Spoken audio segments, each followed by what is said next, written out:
I'm Deon Miller from ABC7, and you're listening to Braggs in the Stands.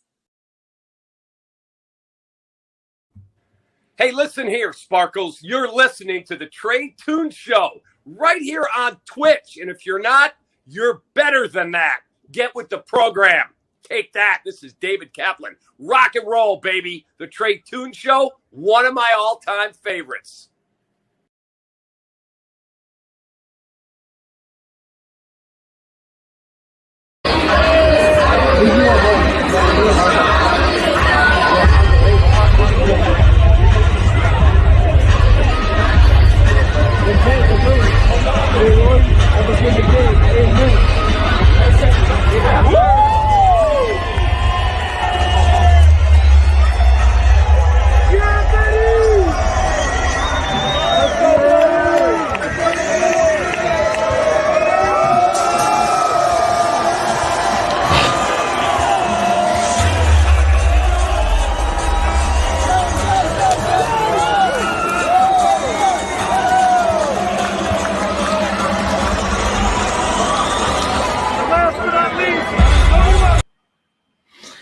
After about a month off here at Braggs in the Stands, we're back at it. Trae Tunes and I are going to talk some shit. Let's go.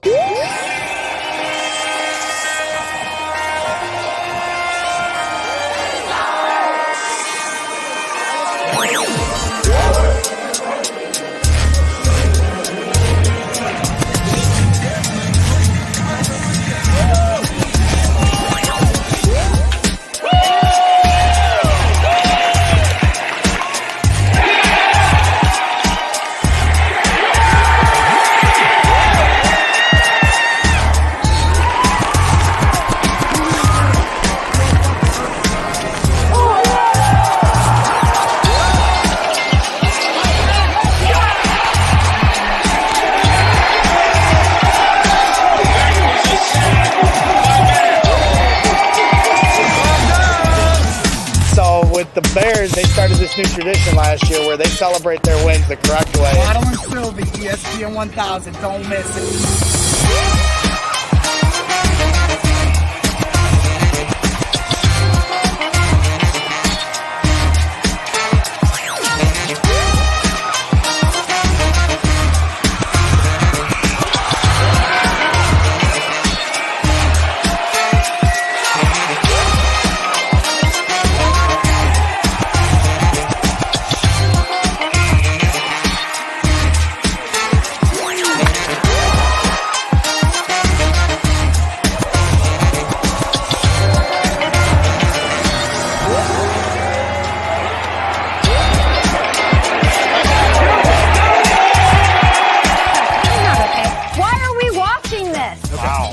I know what you mean. It's like their own Philly.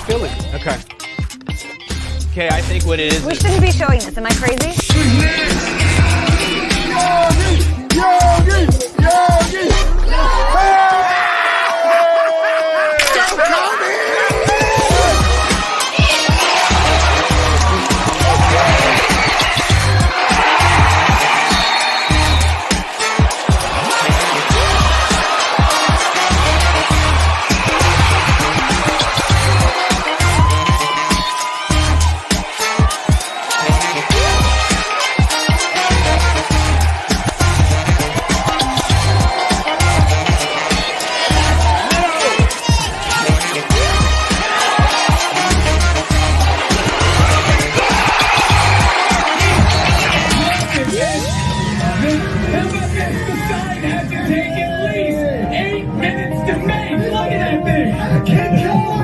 What a great sign that is. What have I told you? 17 minutes of rain would wash away 108 years of drought.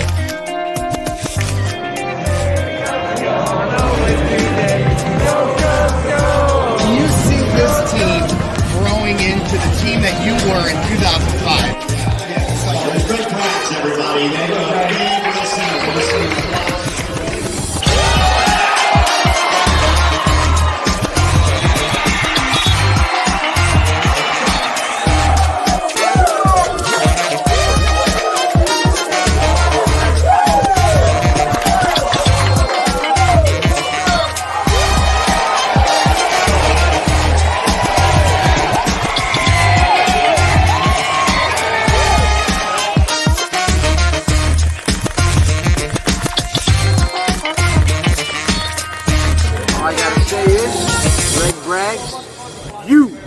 are ridiculous.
Final score of today's game, Milwaukee 119, Chicago 95.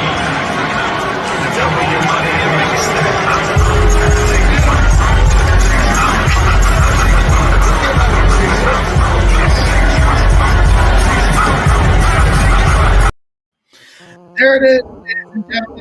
Highlight in the low line for our Chicago Bulls.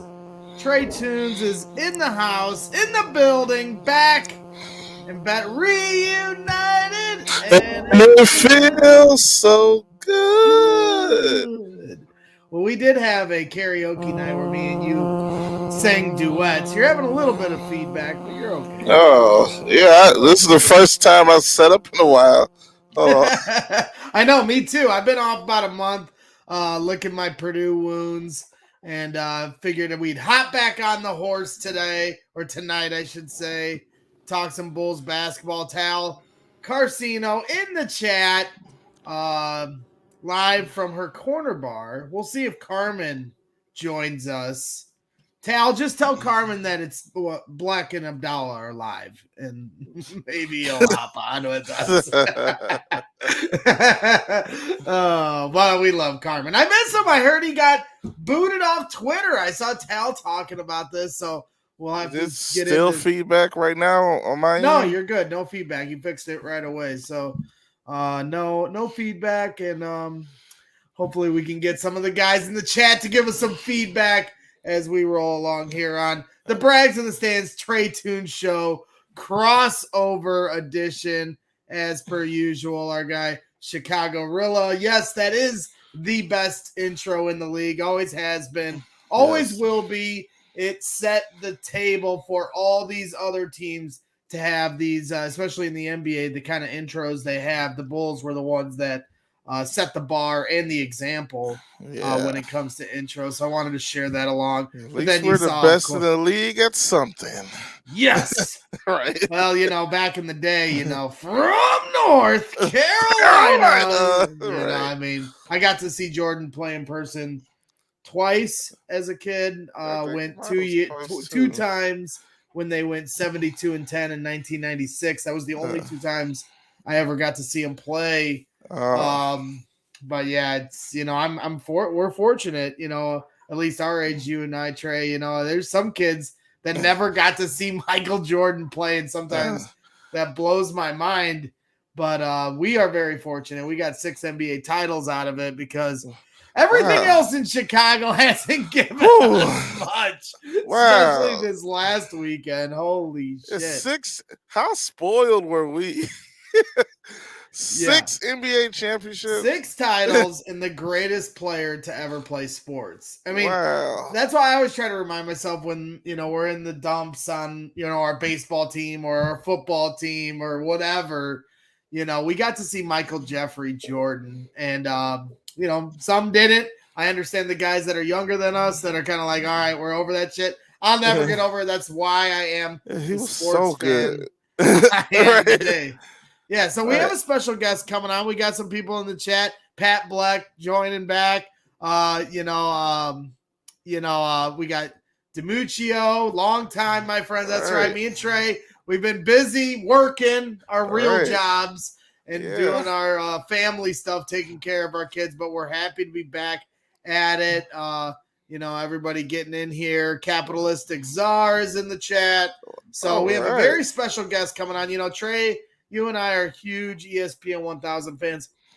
I've been listening to Waddle and Sylvie since their inception. I've been listening to Sylvie since before Waddle when he was with Carmen and Jay Mariotti and the whole bit. And since Waddle and Sylvie have, come to pass, there's been one of the more famous callers on their show, C-Red Fred. A lot of people know me for calling in for my crazy hot Bears takes. It's not all on Mitch, but our guy C-Red Fred, he's got all sorts of crazy sayings like with the sevens and everything. It's hard to keep up with Fred at times, but he's as diehard a Bulls fan as they come.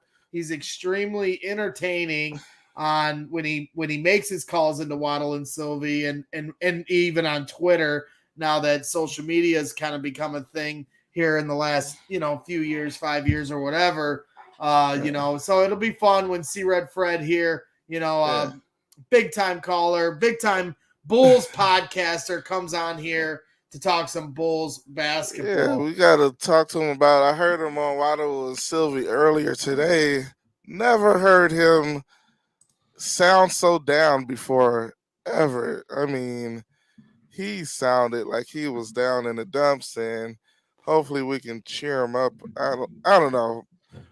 I mean, just the sound of his voice is just like his, all that energy he has. Like he didn't have that today. Yeah, I think the Bulls sucked it out of him.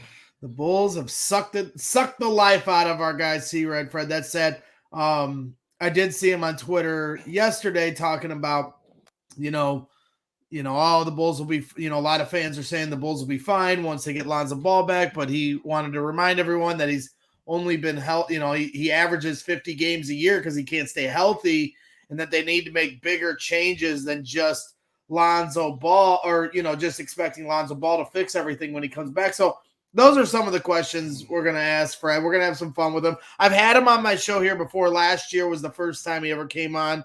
And it was a really fun conversation. Fred's a professional. So, it'll be fun to hear his thoughts on the Bulls, but also just kick around the can. I want to ask him about his Twitter rivalries with Joe Cowley and everything else. So it'll be fun to talk to him. He just sent me a message here a few minutes ago. So he'll be on very shortly. But before he comes on, Trey, you and I haven't done a show in quite a while. Right. I let go of the Bears rope, and I think the last time you were on we were on together was for the Bears coaching announcement, and then you had to go run and take care of your mom. So since then, wow, right. And I've been, I went on my Purdue hiatus, chasing down the Purdue basketball Boilermaker dreams that came shattering to an end, losing to the St. Peter's Peacocks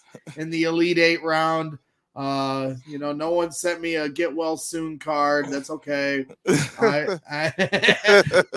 But I was in pain, if you must know. And, so it's nice to get back on the saddle. Me and you, Trae, for those of you that are watching right now, Trae and I on May 14th for the Collectors Cave, they're having a big show, big public autograph signing. You can visit www.thecollectorscave.com to get yourself some tickets. What?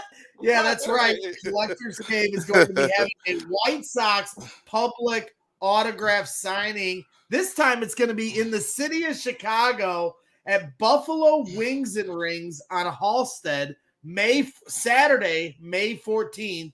It starts at noon, and they're going to have two former World Series champions for the Chicago White Sox, Jose Contreras, starting pitcher, and Dustin Hermanson, reliever, as two of the guys that are signing. The White Sox play the Yankees that night, I believe. I think it's a Tim Anderson bobblehead day. So if you're a White Sox fan, or if you're just a fan of Trae Tunes and I, and you want to stop by Buffalo Wings and Rings on Halsted, Saturday, May 14th, Trae Tunes and I will be live on the scene talking crap and, having some fun with the Sox fans. Yes, Trae and I, he's got the Sox chain. Obviously I got my Cubs hat on, diehard Cub fan, but I'm going to keep it civil, but I'll have some fun with the Sox fans. And then, Trae and, Trae, I don't know. Are you kind of in between when it comes to your Cubs and Sox fandom, or you strictly? No, I'm a Cubs fan for sure. Cubs fan, period. End of discussion. I know some fans are kind of indifferent about I just don't root against the Sox. I'm not going to I try not to root against the Sox. It's the fans' fault that I do root against. It's exactly. Me and the fans. It's almost like why I don't like the Cowboys. It's more because of the Cowboy fans. No, I agree. And then Johnny B, our another co-host of this show that does a great job.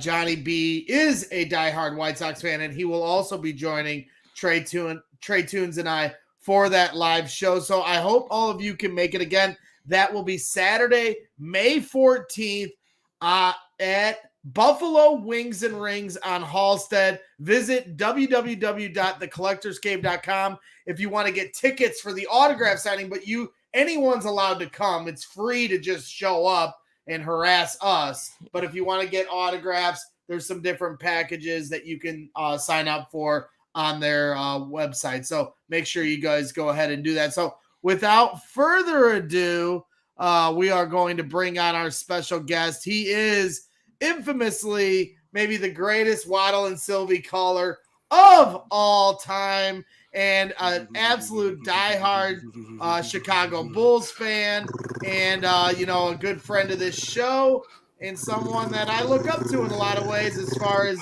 the way he brings his Chicago hype and fandom. I think we are kindred spirits in that way, trying to fight off the masses of negativity on Chicago sports Twitter. Welcome back to the show, C-Red Fred. Greg, it's awesome to be here, brother. Awesome to talk to you. How you doing, Trae? Good to talk to you too. I wish we had better circumstances, though. Unfortunately, this has been a disastrous weekend that even as someone as positive as I usually am, I got to admit I've had a hard time fighting the depression bug this weekend. Trae mentioned this. He said he heard you on Waddle and Sylvie today, and he said it was as down as he's ever heard you. I can remember you being pretty down at the end of the Boylan run, and I think I made a comment on Twitter that was like, man, if C-Red Fred's this beaten down, then there's a real problem at stake. So I think you've been here before, probably in darker spots when it comes to the Bulls. I mean, obviously, first playoff appearance in 5 years is a step in the right direction. But, yeah, I mean, you talk about it. We're down 3-1, and it's like our heads are spinning the way they came out in those first two games. They win game two. Very easily could have won game one.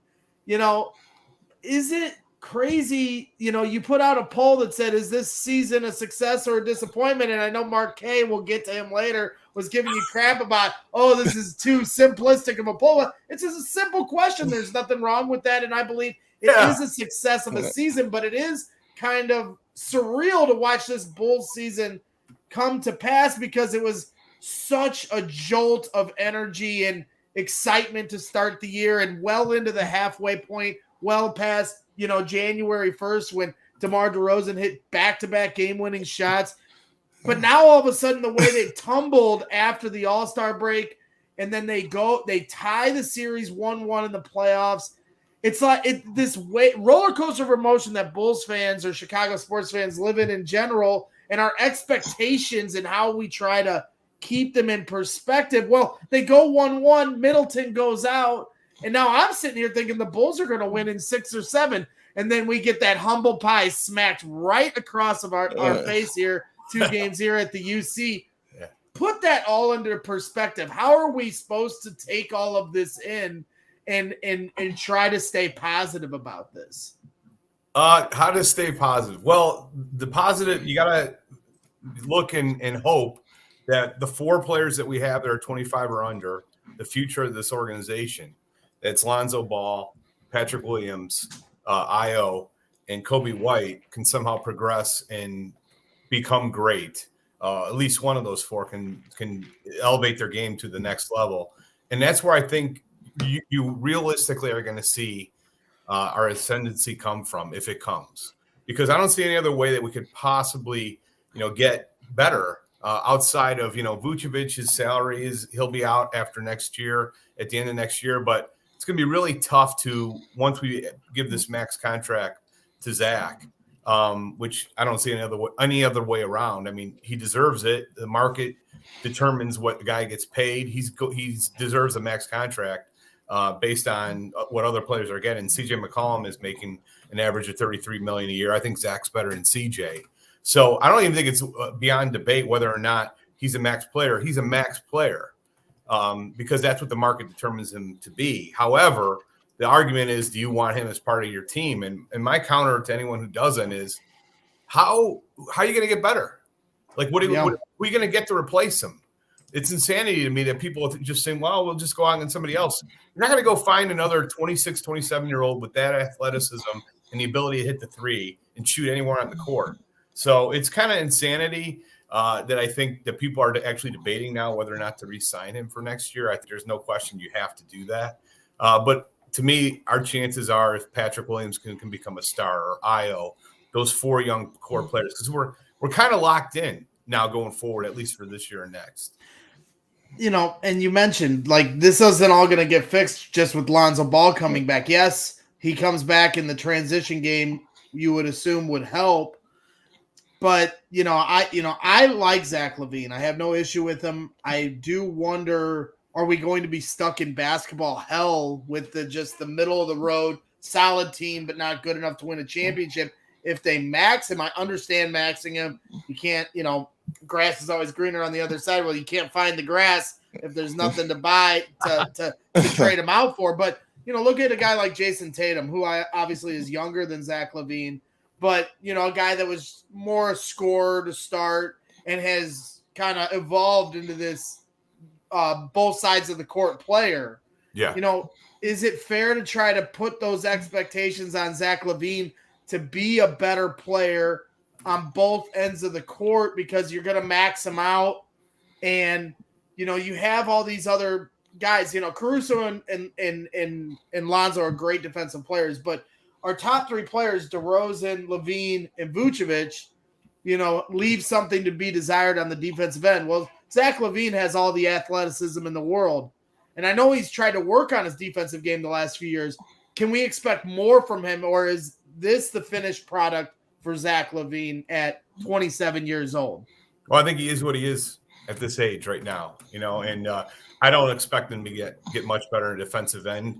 He hasn't shown it yet. And if he hasn't shown it yet, I mean, how many times in someone's career did they get exponentially better on the defensive end in year 8, 9, 10? It's pretty rare. In fact, I think it's more likely that you get better when you still have that elite athleticism. And he still has it, but it is declining somewhat with age and with the amount of injuries he's having. To me, though, Zach is not the issue. Zach has not been the issue all year. The far bigger issue has been Vucevic. So we acquired Vucevic from Orlando with the understanding at that time he was hitting the 3 at a 40% rate, which is so important for this team. Vucevic, by hitting that 3, brings out the bigs, creates runways for DeRozan, creates runways for Zach. When he's declined to the point that he's shooting 31% in the regular season, That is a massive decline. Like some people, it's only 9 points. The best team in the league shoots at 37%. The worst team in the league shoots at 32%. 5 percentage points define the best and the worst, the delta there. So he went from 40 to 31. So that means people don't respect him. They want him shooting the three out there, and you can see it in this series. I know that's the way the Bucks usually play defensively. They're not really aggressive in showing on the three. They want team to shoot out on the three, but they're not even really guarding him often. And they're just letting him shoot the three out there, and he's shooting at a 30% rate. So I said this series will be defined on whether or not Vooch hits the three. He hasn't hit the three consistently enough, anywhere near it. In fact, the whole team has struggled there. And the modern NBA game, if you can't hit the three, you're going to lose for the most part. There may be some exceptions, but right now we have two guys on this whole stinking team. They're shooting over 37% from three. That's Caruso and Zach LaVine. The third guy in the team is Derrick Jones Jr., who is not known as a three-point shooter. He's shooting at 33%. Everyone else on the team, starting at Vooch's next, shooting 30% or lower. You're not going to win like that. Right. That is horrific shooting. And a player like Kobe White is a guy we were hoping was going to step up in this series. He's shooting 25% from three. It's an embarrassment. It's a total embarrassment. So, my hope is that Patrick Williams really develops into a really good player and becomes that third guy. I do want to state, here's for anyone else who is really depressed and like, where's the hope? In February, we won 6 games in a row to close that month. And during that 6-game stretch, DeRozan was absolutely fantastic. We then lost the next 5. Why? During the middle of that stretch, teams started aggressively doubling on DeRozan, differently than they had before that point. They started just throwing doubles instead of trapping on pick and rolls. So he started getting doubled everywhere on the court. And at that point, we needed a third guy to really step up to punish that action. And that has not happened at all. I know there's a lot of people that love Javonte Green. Javonte Green is totally ignored on the offensive end of the court. He's played almost his entire year without anybody even paying attention to him. So I know he's a nice story, and he's 28, and he's a near minimum salary guy. But Javonte Green does not inspire fear in any team in the league. So he was our starter for the vast majority of the year. Williams comes back. At least I think that he can hopefully build some confidence in this playoff series. You saw it in the second half yesterday, and really get that confidence that's needed to become that option that will destroy and punish the double. Because the double teams on Zach and DeMar are going to happen again next year. We just haven't had enough talent offensively to punish that action. Yeah, I think I remember I think we were playing Sacramento, and we won that game, but they were doubling DeRozan like crazy that game. And I'm like, man, I really hope the rest of the league doesn't like pick up on this, because you could like see the significant change in the offensive flow like when they were doing that. And I think that's when we started to lose those games.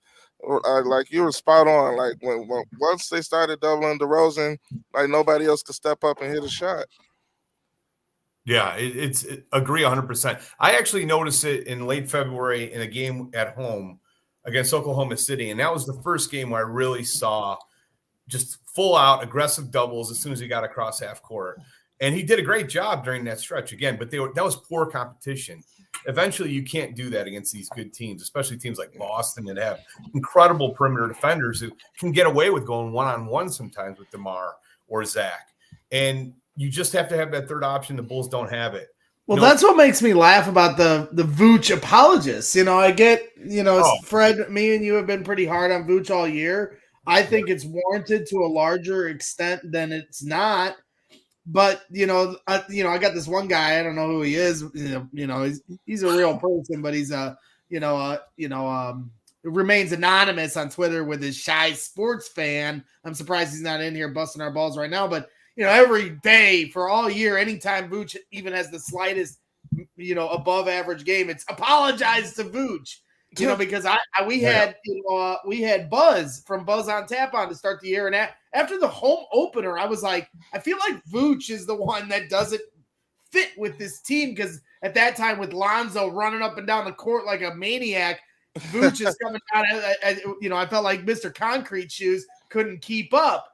And then his shot wasn't falling to start the year. And I was like, Is it fatigue because he's, it's not a half court game as much with Lonzo. And then once Lonzo went out, it did become very much a half court game with DeMar DeRozan kind of controlling the tempo and LaVine kind of having the injury. And that's what makes me laugh about this whole thing. It's like DeMar DeRozan's getting doubled or tripled most times, most possessions. Zach LaVine's playing with a knee injury. Some people want to be like, well, it's not an excuse. It's not an excuse if he doesn't have off-season surgery. If he has off-season surgery, it is an excuse, and he's playing through it, and he should be commended for that instead of just shelving it and saving himself and protecting himself with a contract looming, and he's out there toughing it out. Well, his numbers have taken a hit. Well, who's the guy? The third guy is supposed to be Vooch. We traded, 2 first-round picks and or 3 first-round picks, or however you want to say it, with the players we gave them, with Wendell Carter and all that. So to me, the expectations seem to be so much higher for Vooch, and we just set the bar so low because he started so strugglesome to start the year. Sylvie made a great point. In the game that he went off in game 2, you could argue he should have had 40-plus points with the amount of open looks he had in that game. And it's like, that's, I think Bulls fans just don't have that high bar of expectations because we haven't had anything good for 5 years. But it's like, he just feels so much like Boozer, a veteran that we acquire who at first when we get him, it's like, this guy's an all-star. This guy's, going to be good. He's obviously double machine. Different, but then their game leaves something to be desired. I have no problem them sticking it out one more year with him, but you're absolutely right. 31% from the field as Trae, I think his internet went out. He'll be back in a minute, but I just feel like what did I say? He's gone. He's tired of this Vooch talk. But I just feel like with Vooch, he has to play much better next season for the Bulls to have a serious playoff run. And for me, am I crazy for holding out this hope and dream that at the end of next year when Vooch's contract expires, Jokic, has this epiphany that, hey, I'm never going to win one in Denver. I don't want to be the next Damian Lillard and rot away at a small market city. Yeah, I can get the Supermax, but I can be even more of a superstar in this league than I already am, playing in a market in a city like Chicago and coming reuniting with my guy Arturas Karnisovas. Am I crazy for living in this dream scenario, or should I continue to hold out hope that the Serbian's going to come home to Chicago where there's a large Serbian contingent, as it were? I think it's pretty crazy. Usually that's not how it works out. Usually it works out now in these days that let's say he does want to leave. That information is passed on to the management, and he's usually traded in the last year of a contract for a significant amount of assets. And that's the problem, right? Is whatever you bring in, you're going to have to send all your young assets out. And, Vooch, I got to go back to Vooch because this is so important. He is the key to this team, in my opinion, in that everything he does will make everybody better. And his decline has just really caused – this is why we're out in the first round. His decline is the reason why we're not as good as we expected. And that's kind of the thing that I think is a little unrealistic about – I'm listening to Waddle and Sylvie today, and it seems like the answer for everybody in some of the other pods, the Bulls pods that cover it, the answer is, well, Acme will figure it out. Acme has it. Trust in Acme. And my counter to that is we gave up a tremendous amount of assets to get these guys in-house. Like, it wasn't just come here. First of all, let's look at Vucevic. We sent Wendell Carter Jr., who had an excellent year, who was despised by a large majority of the fan base, who I liked, though, because I thought he was rock solid defensively. You go back at Wendell Carter Jr., who was the best perimeter defender on the Bulls in his time here? Chris Dunn. That's it. Last year was Garrett Temple. I mean, give me a break. All the guy did was try to protect the rim. He had nothing but people going right through the lane. It was just a horrific situation to be in with the defensive talent. Now, Vooch this year had 2 of the best perimeter defenders in the league in Ball and Caruso. So it wasn't as big of an issue with our inability to defend the rim. That said, Wendell Carter Jr. is better than Vooch defensively last year, and he'll be better for the next 10 years, obviously. So we gave him up. We gave up a number of first rounder this year. And then we also still have the 2023 pick that's going to Orlando. So, yes, we gave up a tremendous amount of assets to get Vucevic in house. Then we look at DeRozan, and it was the trade I loved the most and supported the most. You still gave up, significant assets. Thad Young had a great year for us, and the trade was absolutely fantastic. It's a home run, but we still also gave up a future first rounder. So it's not like these guys just showed up. Right? We had to expend a tremendous amount of assets to get them here. And eventually that runs out. We don't have unlimited assets to get better or trade future first rounds. We do have one this year. We have the 18th pick. We better figure out what we're going to do with it. Hopefully we'll get a good player with that 18th overall pick. And I do trust they'll make a good decision in bringing somebody in. But after that, we don't have a first rounder. We're going to lose one due to the DeRozan trade. It's not like we have unlimited assets going forward. So I'm a little bit the more I think about it, I made this comparison to Waddle and Sylvie today. There are so many kind of startling similarities between this team and the Three Alphas team. Now the differences are pretty significant, right? Age. Number one, the management team here is beloved, and they hated Gar Pax by that time. But if you look at it, there were three players. Two of them were on the declining side of 30, getting worse in this situation and that one. And then we had a guy entering his prime at 26, 27 years old in Butler and now Zach. And then they had a number of the young players on that team, the young players in this team, both the best player in that young group was a power forward, Bobby Portis. The best player in this group was a young power forward, and Patrick Williams. There are a lot of similarities between that situation and this one. I'm talking about in terms of the team. Now, obviously, DeRozan's significantly better than anybody on any of the, Wade but Wade to me is the similarity between Vucevic.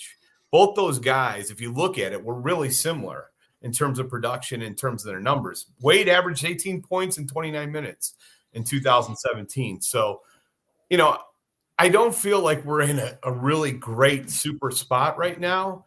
Our biggest hope is that P. Will becomes that star, and if he does, then we're going to be fine.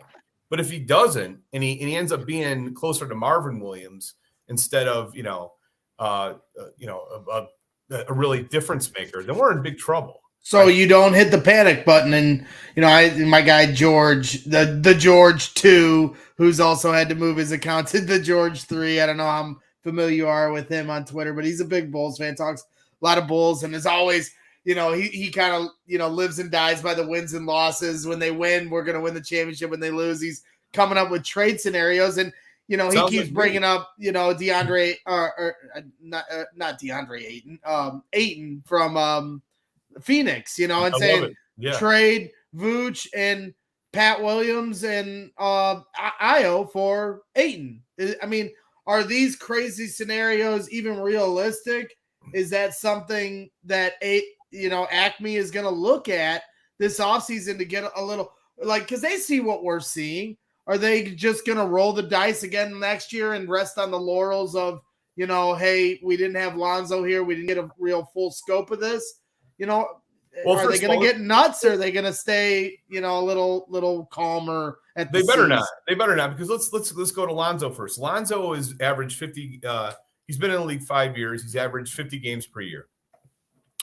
He's always hurt every single year. He's missed a significant portion of every year. Why would you expect a guy who's 24 years old to suddenly get healthy for the next 5 years? He's an injury-prone player. So you can't just say, oh, he's going to be back and everything's going to be fine. Yeah, I hope he gets healthy again, but you better not just depend on him being healthy and the whole team getting healthy. I mean, that's all I've heard for the last decade. That's all we've had is, hey, we need to get healthy. That's all we've heard about all these players. So to me, I would tend to get crazy and get a little bit more. So you brought up Ayton. I would love to get Ayton. And there are indications that, especially if the Suns somehow lose to the Pelicans, are they going to pay a max contract to Ayton? I think it's possible that we could get a player like that, Ayton, for a significant package. The problem is you say Vucevic, nobody's giving anything for Vucevic. He's not going to get anything in return. You're going to have to. The rest of the league knows who he is too. You're going to have to include Williams. You're going to have to include the 18th overall pick to get him. But that's something I would do. And then you'd pay him a max deal. Now you got your rim protector, a young player, and then you compare him with Levine and DeRozan. I'd prefer to get even more crazy, though, because I think the Lakers are going to explore trades with Anthony Davis. And we have two players that could get Anthony Davis, and that's Zach and DeMar. Both of those players, you could do a trade with the Lakers potentially to get AD for Zach or AD for DeMar. And then you'd ask yourself, now everybody I'm sure is like wants to throw up right now. But the fact is, ask yourself, what combination of players is more likely to be bring you a title? Is it AD and Zach? Is it AD and DeMar? Or is it Zach and DeMar? And I don't know how you could say it's Zach and DeMar. Like, right. I think the best two-way player out of those three is Anthony Davis. Now, he's always hurt too. That's the issue. But I think that's a player you would have to significantly consider trying to acquire, because to me, he is a difference maker. I guess Trae doesn't agree. No, he's found his way back. Yeah, I'm back. Yeah, that's what I'm shocked people do not understand how great of a player Anthony Davis is. I mean, he just won a title a few years ago. If you go back, I think LA is like he's like lost himself in LA. You know, they won the fake championship in the bubble. And nobody's counting that, but the Lakers and the loser fans that had the parade for it.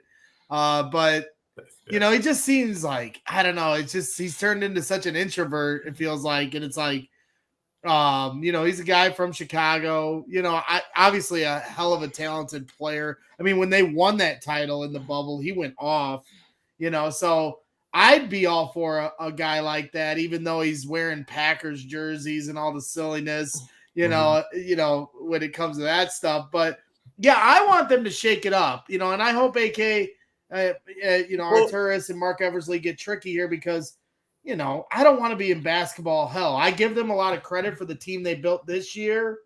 I will accept if they want to give this one more year, then Vucevic's contract ends.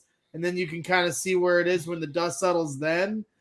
But I also won't be upset if they do get crazy this offseason.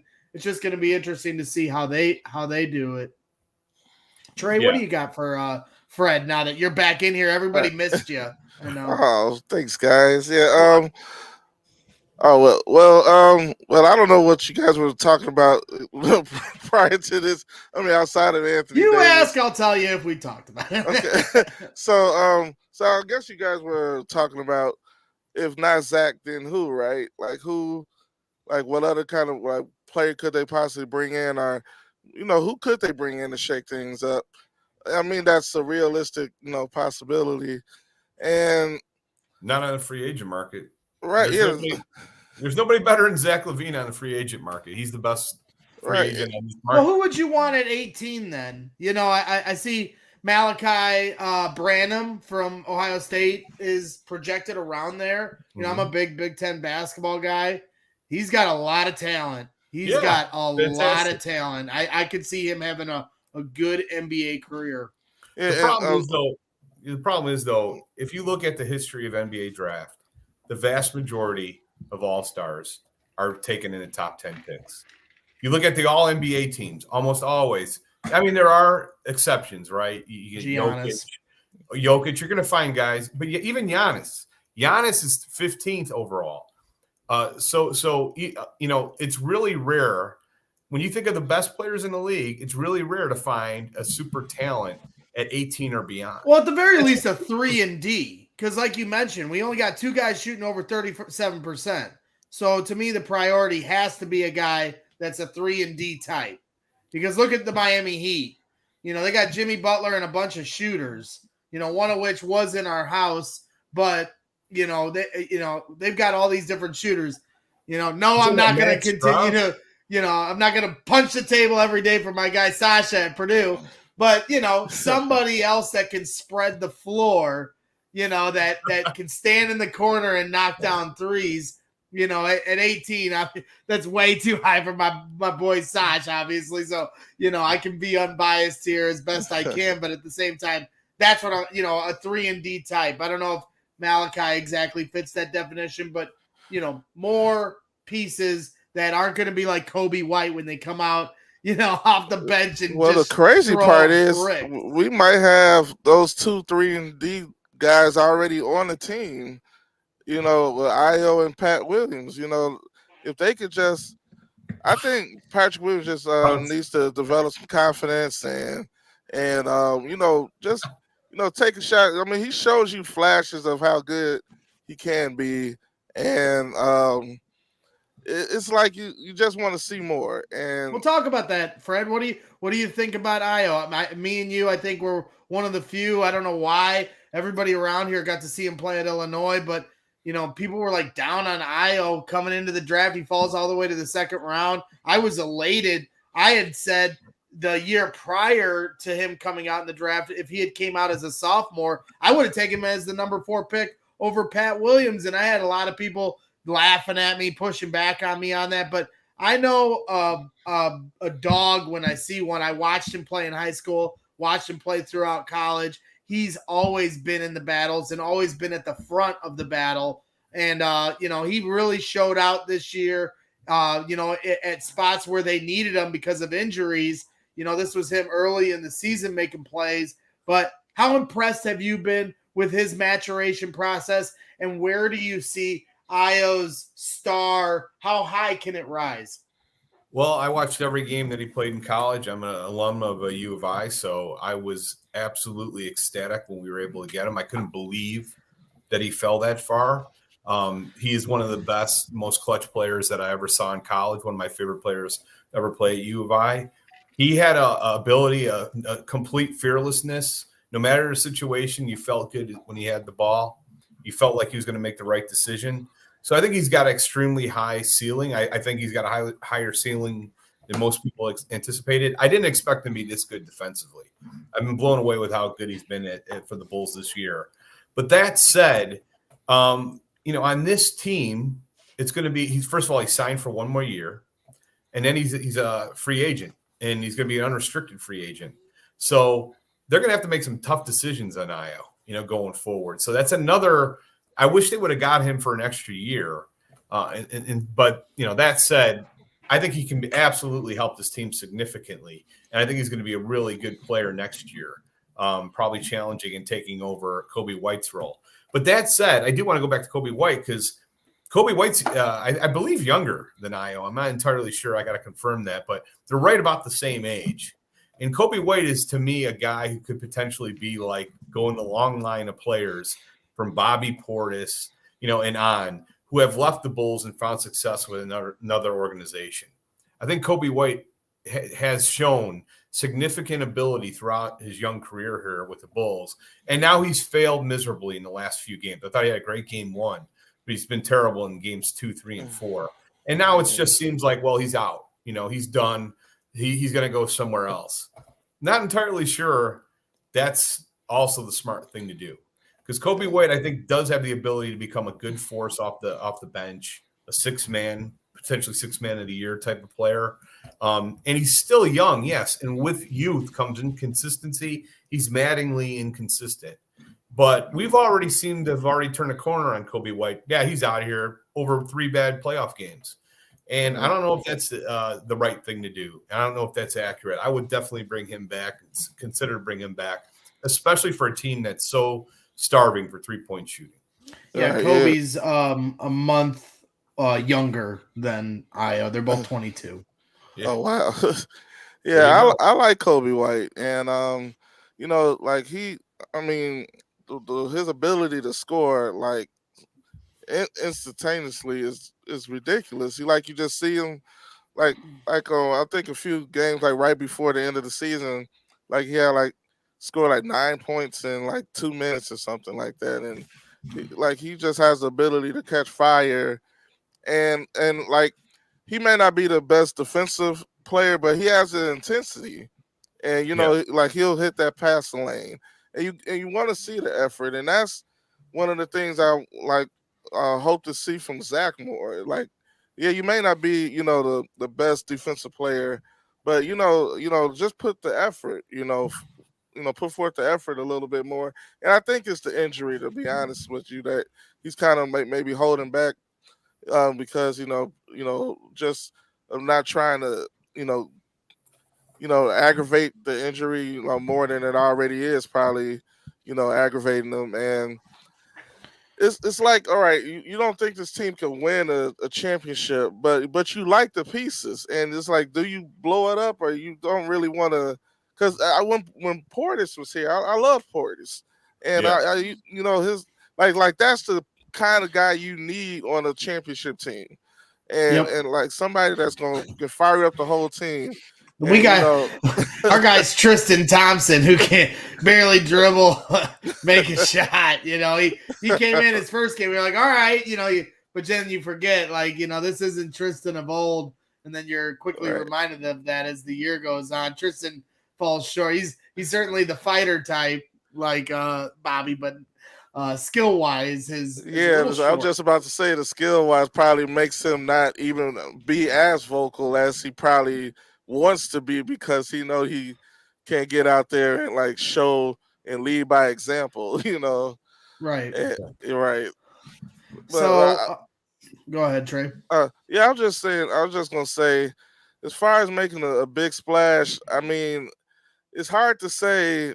I mean, because the front office has been pretty creative. So, I mean, with doing what they did last season, and the biggest probably regret I have, I mean, is with Vooch, is because we gave up those draft picks, and they draft pretty well. They see talent, so you give up those draft picks, that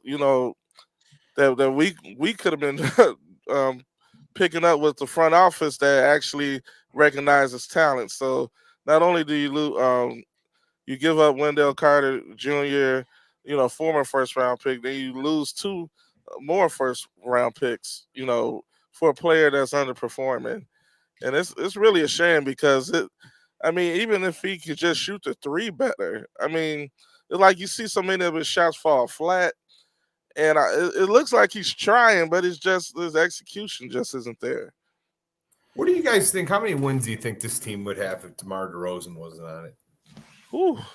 They wouldn't have made the playoffs this year if you keep all things being equal with the injuries. If it was the same set of circumstances minus DeRozan, they don't make the playoffs. Now, if everybody had stayed healthy, Levine's knee don't get hurt, Lonzo don't get hurt, I think they would have been competitive, playing game, maybe exactly where they are at the 6th seed, maybe.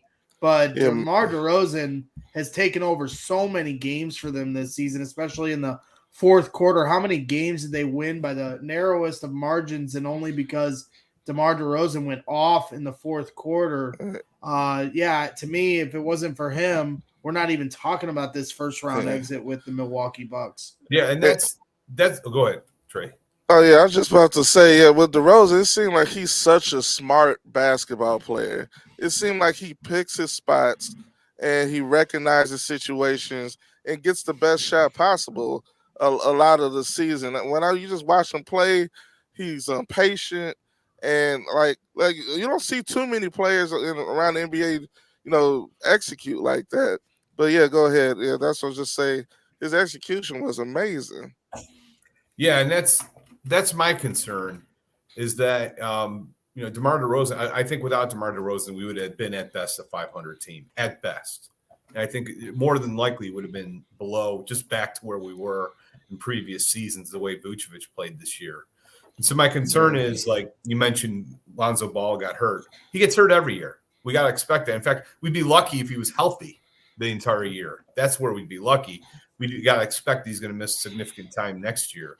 And so things there is a scenario that I do wake up in the middle of the night and look at the drywall over, where if something happened to DeRozan next season, we could take a significant downturn And in doing so, we'd lose our number 1 pick again for that Vucevic trade.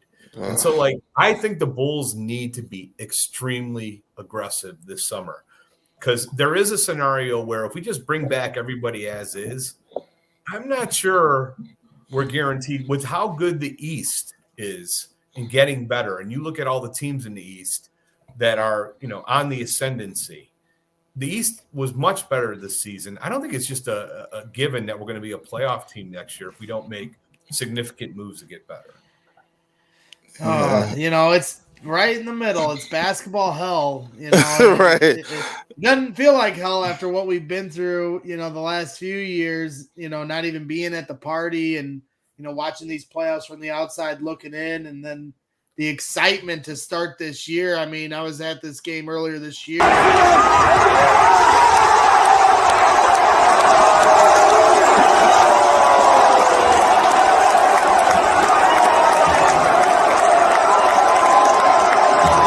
You hear the house jumping there. And it was very early in the season. I think that was the first home game, but it was like, I thought we had, Shy Slamma Jamma, and, awesome. I get what you're saying with Lonzo. You can't expect it. It would almost be more unexpected that he stays healthy all year, but it's a young career. Yes, he's had injuries. To expect that he's going to get hurt every single year of his career, I think is also a little bit presumptuous. I mean, each injury is kind of, if you were to tell me it was the same foot every single time or the same knee every single time, that would be a different thing. But, Lonzo Ball has shown how hard he works. Look at his shot release, and his form from year to now. That in and of itself shows how hard he can work in an off season. So I know he's going to, focus on conditioning and things like that. I'm going to try to stay more on the positive side in regards to injury. You can't predict injury. I get what you're saying, though. You can't, just completely rely on it. You got to make sure you're covering your backside, and that's why they need more depth. Io might take another step, as you mentioned.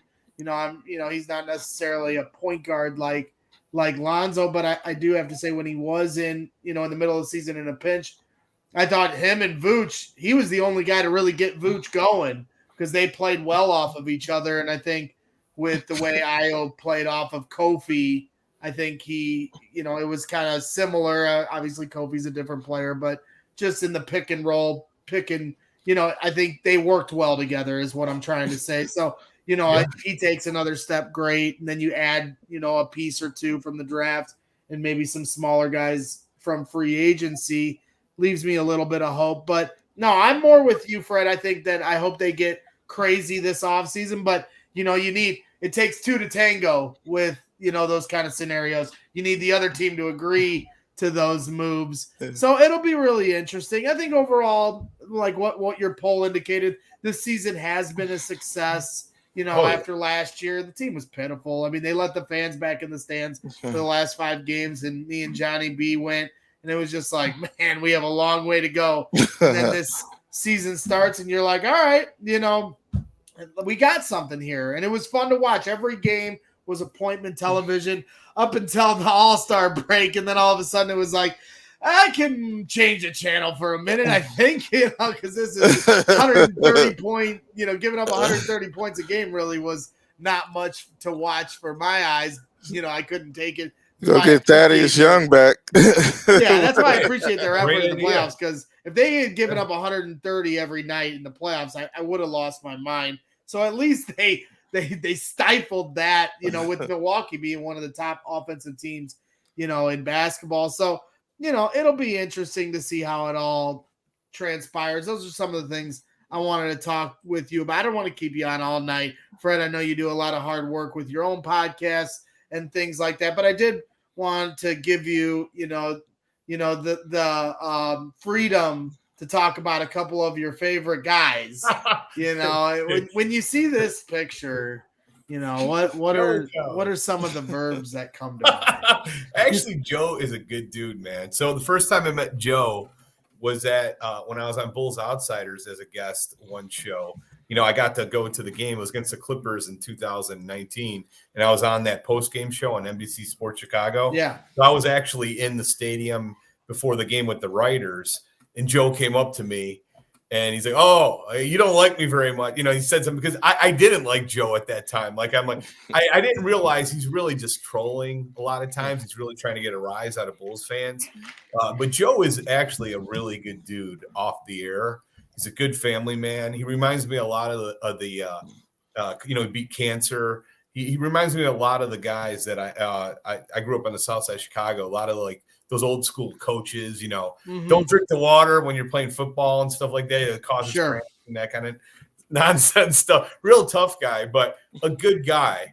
And so then I realized I looked at Joe completely different and realized he's not, he's trying to a lot of times just elicit a reaction.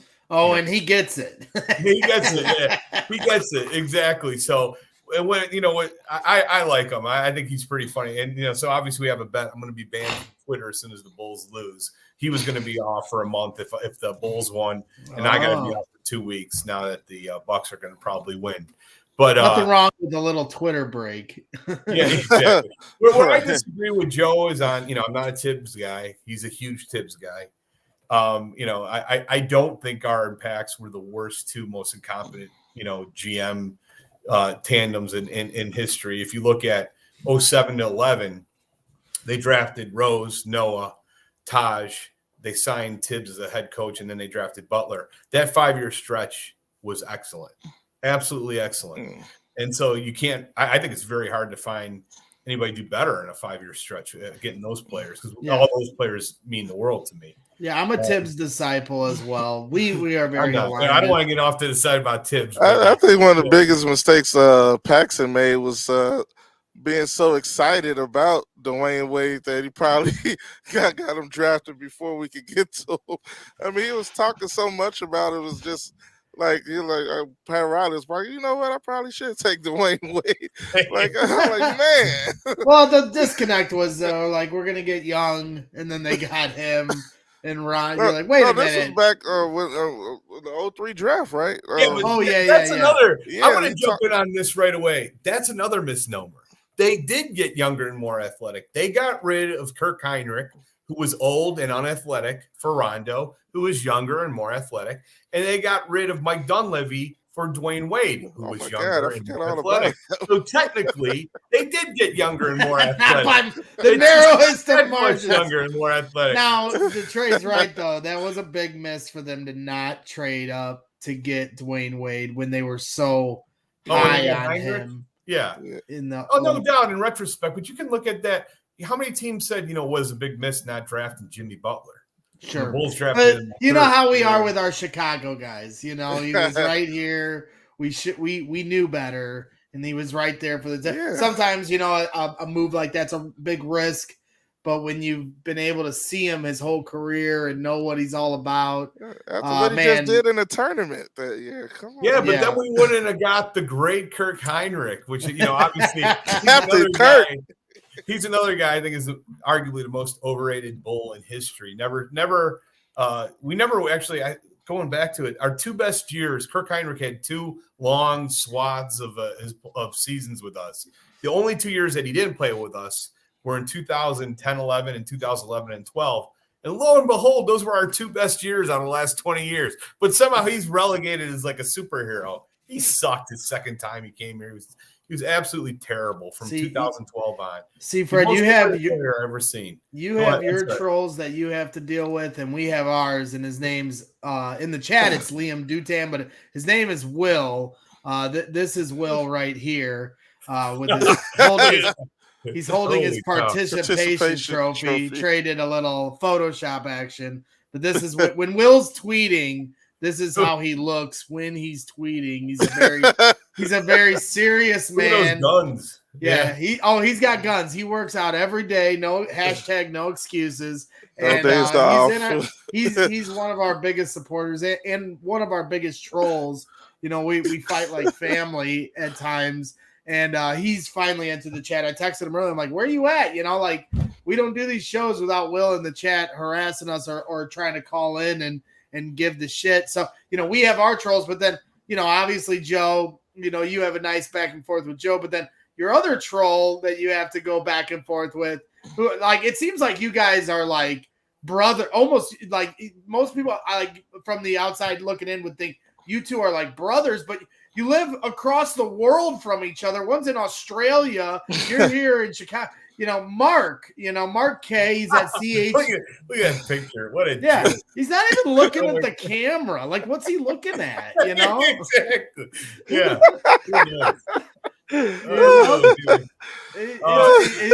He's got bedhead. It's like, come on. Yeah.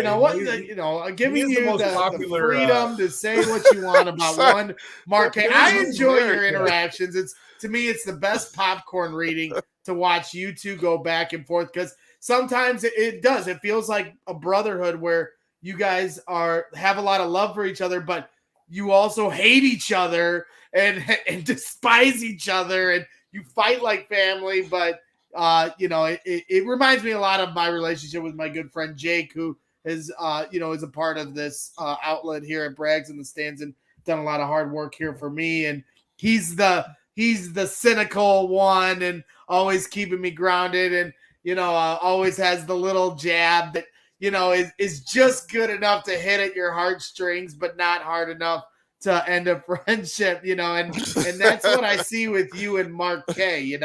I enjoy your interaction so much, and obviously your infamous song, which is a comparison to Mark and Joe. Yeah. I completed that song, by the way, which I think is one of the greatest things I've ever done. I wrote it on a dog walk. I was listening to Neil Young. A Neil Young song came on, Old Man, and the lyrics just started coming out, and I just started writing them down. I would have played the song here on the show tonight, but I get so nervous with these damn copyright strikes you get on YouTube or Twitter, and like even if it's not the exact audio, if you even pull the jingle, like the audio bots will find it and give you a strike, because I want to so much. Because Trae, I don't know if you've heard it, but he has a song where he compares Mark and Joe, and they're who hate each other. They hate each other, by the way. And it's Neil Young, parody, and he's like, "Oh, Mark, look at your tweets. You're a lot like Cowley." And I swear to God, Fred, I'll be at work sometimes. This song is so ingrained in my head that I'll be laying bricks. When you're laying bricks, you're kind of lost in your mind a lot. You're lost in your thoughts while you're laying brick after brick. That song will come up in my head more times than you'll ever understand, and I'll just have a chuckle to myself. So that's why every time you tweet it, I always retweet it. It's like I'm contractually obligated to. It's such a great song. But go ahead. The floor is yours to talk about Mark. Well, Mark's a good dude. Like, Mark's another good guy. We started out going at it really hard in 2016 on Twitter about Tibbs. He's a big Tibbs guy. And I was right in that argument. He was talking about how they're going to make the playoffs. When he was with Minnesota that first year, I knew they were going to suck. And he went right down the drain. That's the thing. Our arguments are, I'm right like 93% of the time. He's right occasionally. But that's what makes it so funny is that, we do have a lot of love for each other. He is actually a good guy.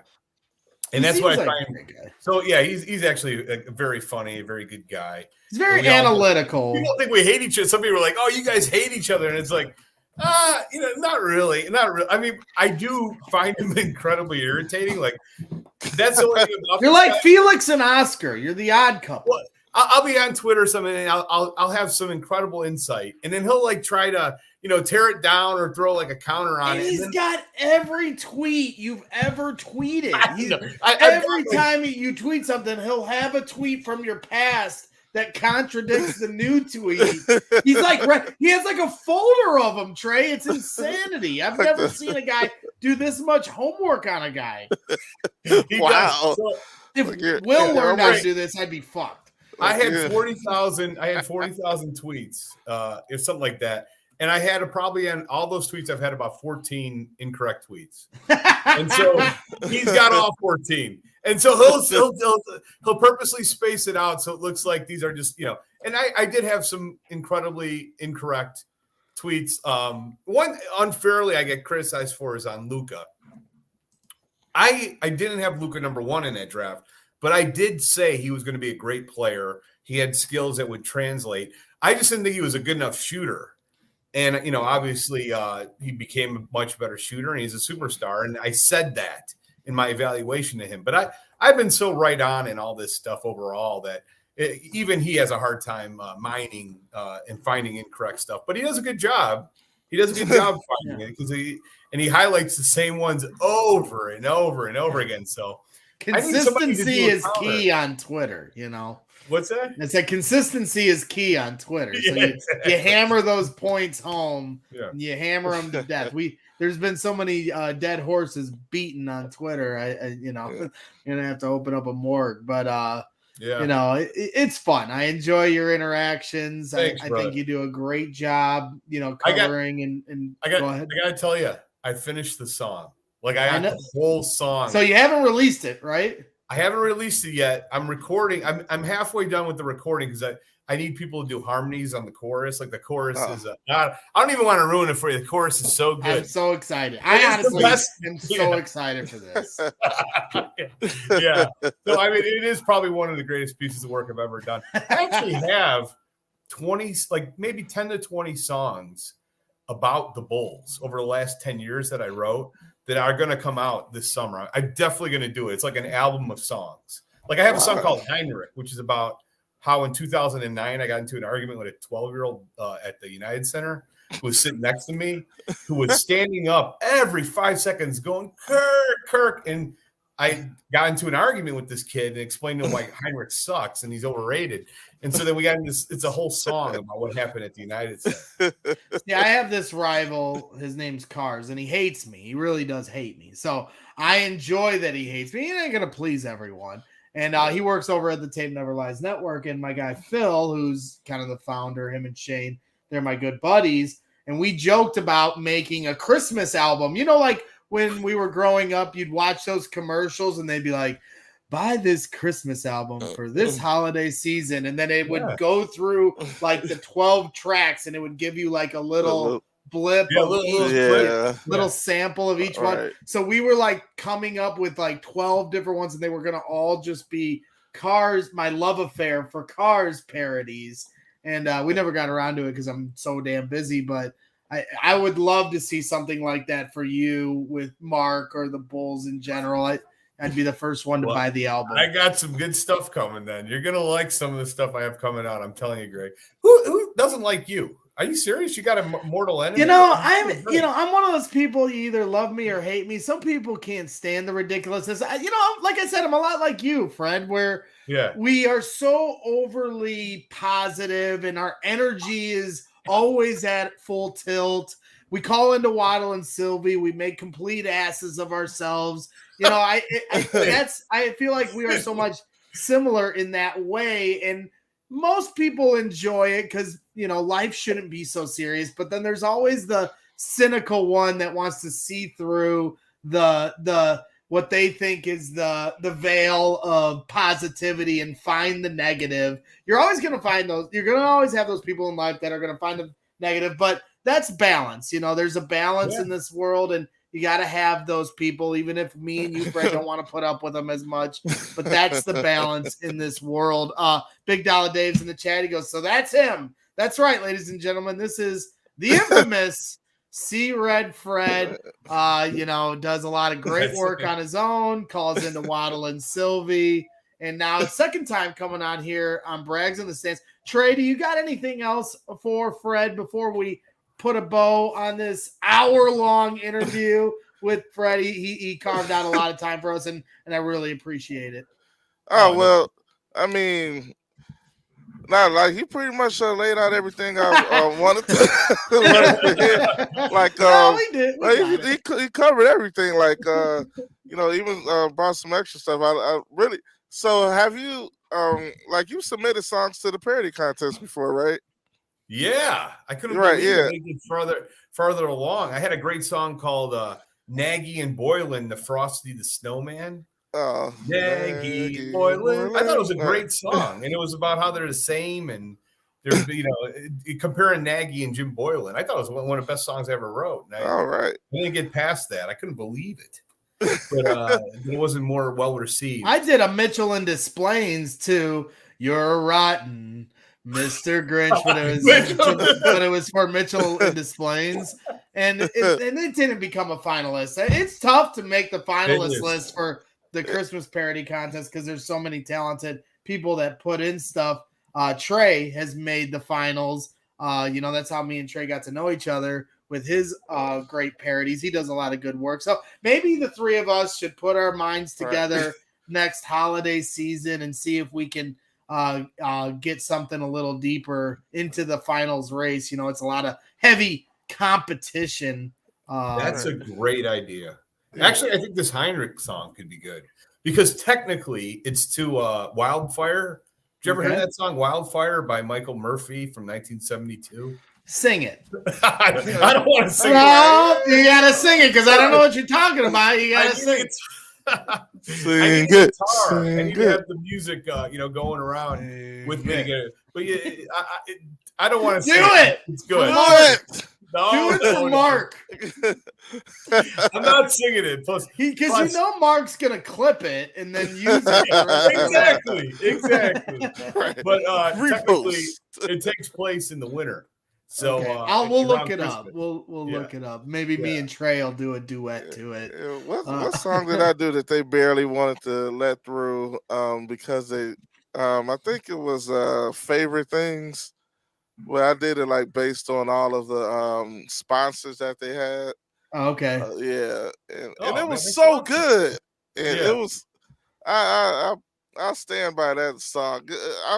I like literally included all of them. And they didn't include it because it wasn't a Christmas song? Well, the first they made this big deal about it not being a Christmas song, but I'm like, it's about a play that happens like during the holiday. It's a holiday season thing. It's not like based on Christmas, but I mean, it's something that happens around the holidays season. That's like when they say the Nutcracker isn't about Christmas. I mean, but who goes to a play to see the Nutcracker in July? Like, nobody. Right.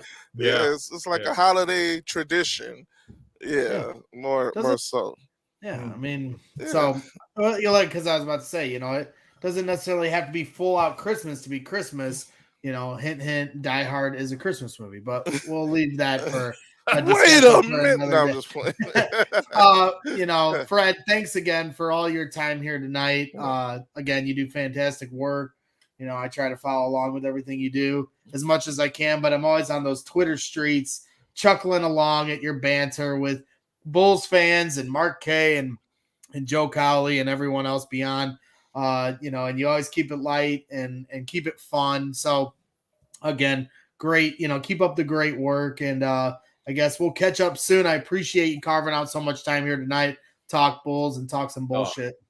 No problem at all. No problem at all, brother. Good to see you, Greg. Good to see you. Any awesome predictions? Bulls done on Wednesday night, or are we coming back to the UC? Bulls at 7? No, it's done. It's done. It's all over. It's all over. Let's get on to the work in the offseason and make the miracle next year. I did want to have one quick pub. Have it. Oh yeah. Tell everybody where they can find you and tell them about your podcast. We've been off for a month, so I'm shaking off the rust with my normal exit, to an interview. We'll check out our podcast. I do it with the Doug Tonis, the Podfather at Big Red Bus. It's available on all. Just go Big Red Bus Bulls, and you'll find it on all the major platforms. But See Red Threads is the site where they've taken a lot of my sayings, a lot of my words, and put up a couple T-shirts. I thought it was pretty cool. So check out that See Red Threads. You'll find the Red Leviathan and a couple other cool things. That's awesome. Yeah, thanks.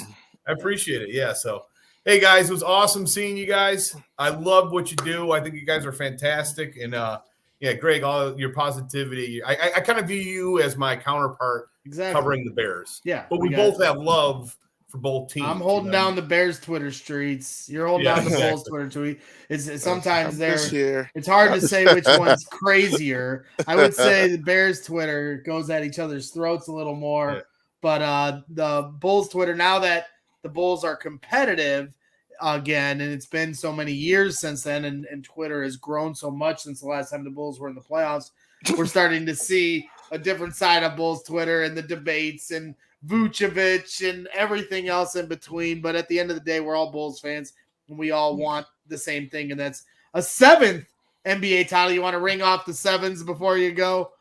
7 pick in 17, 7 pick in 18, 7 pick in 19, 4th pick in 20. I had 7 playoff wins in 20. Well, I even lost track of what my thing was. But basically, AK for the 7s. So I do think that next year will be the 7th title, because if you add up 2023, it's 7 equals number 7. Okay. And there's 7 letters in Arturis, 7 letters in Donovan, 7 letters in Williams, Patrick. This is 7 letters in DeRozan.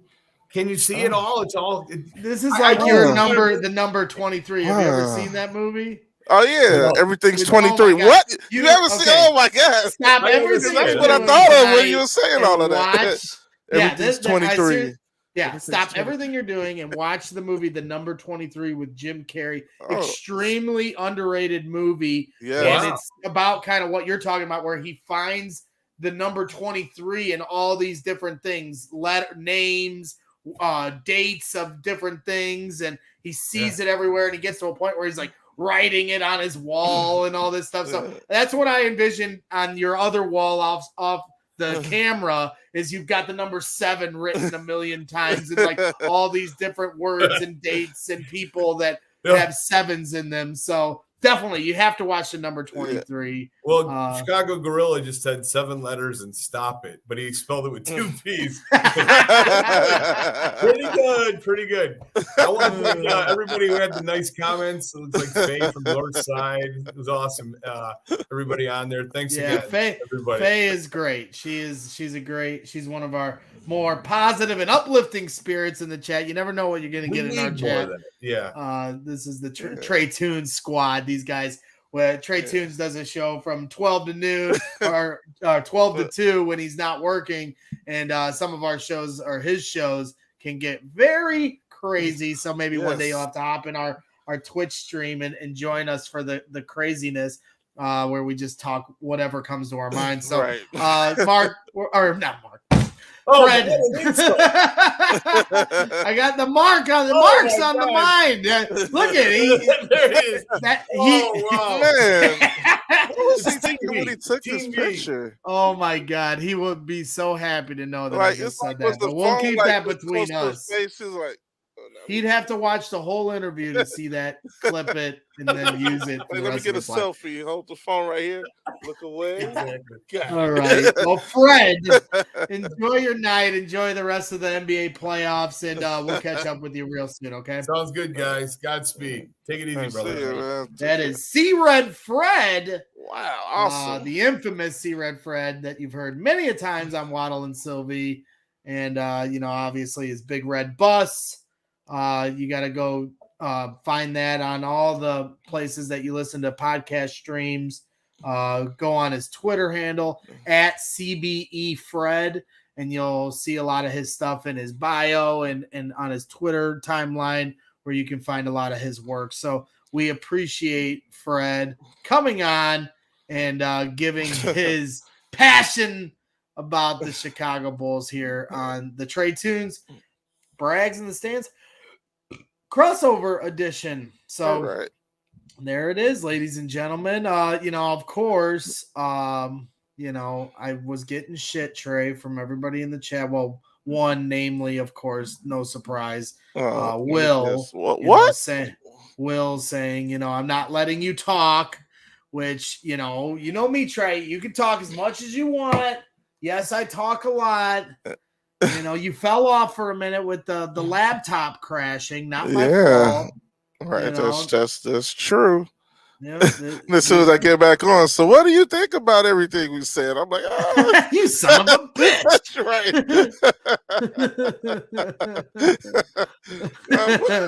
Just set you up. Right. But it does feel good to be back.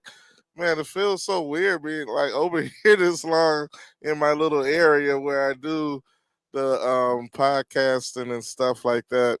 And to see all your comments and all that stuff, it's wow. I did miss this, and hopefully we can do this a little bit more and all that stuff. Nice burp. Yeah, I do agree.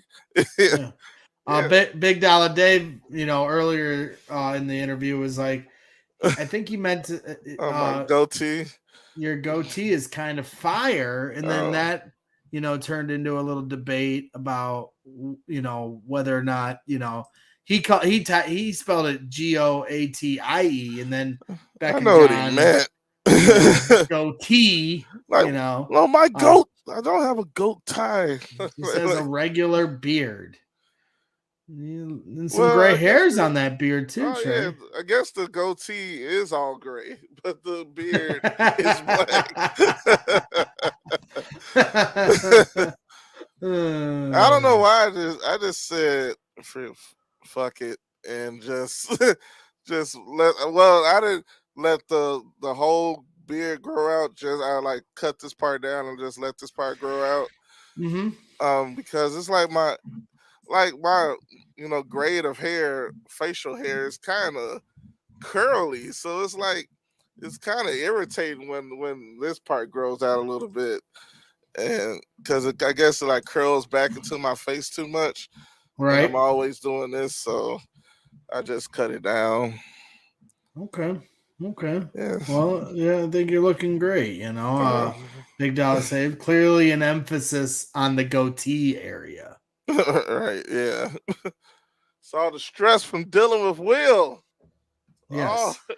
And Demuccio, as we're making observations, yes, I did put on the freshman 30, probably more like freshman 50 in the last year. Since we moved in, I moved into our house at the end of June last year, and I tried to stay on the workout kick, but we've just been so busy, and I went to Vegas, I did all this different stuff, and then the NFL season and Purdue goes, and I'm just always on the move, going to a game.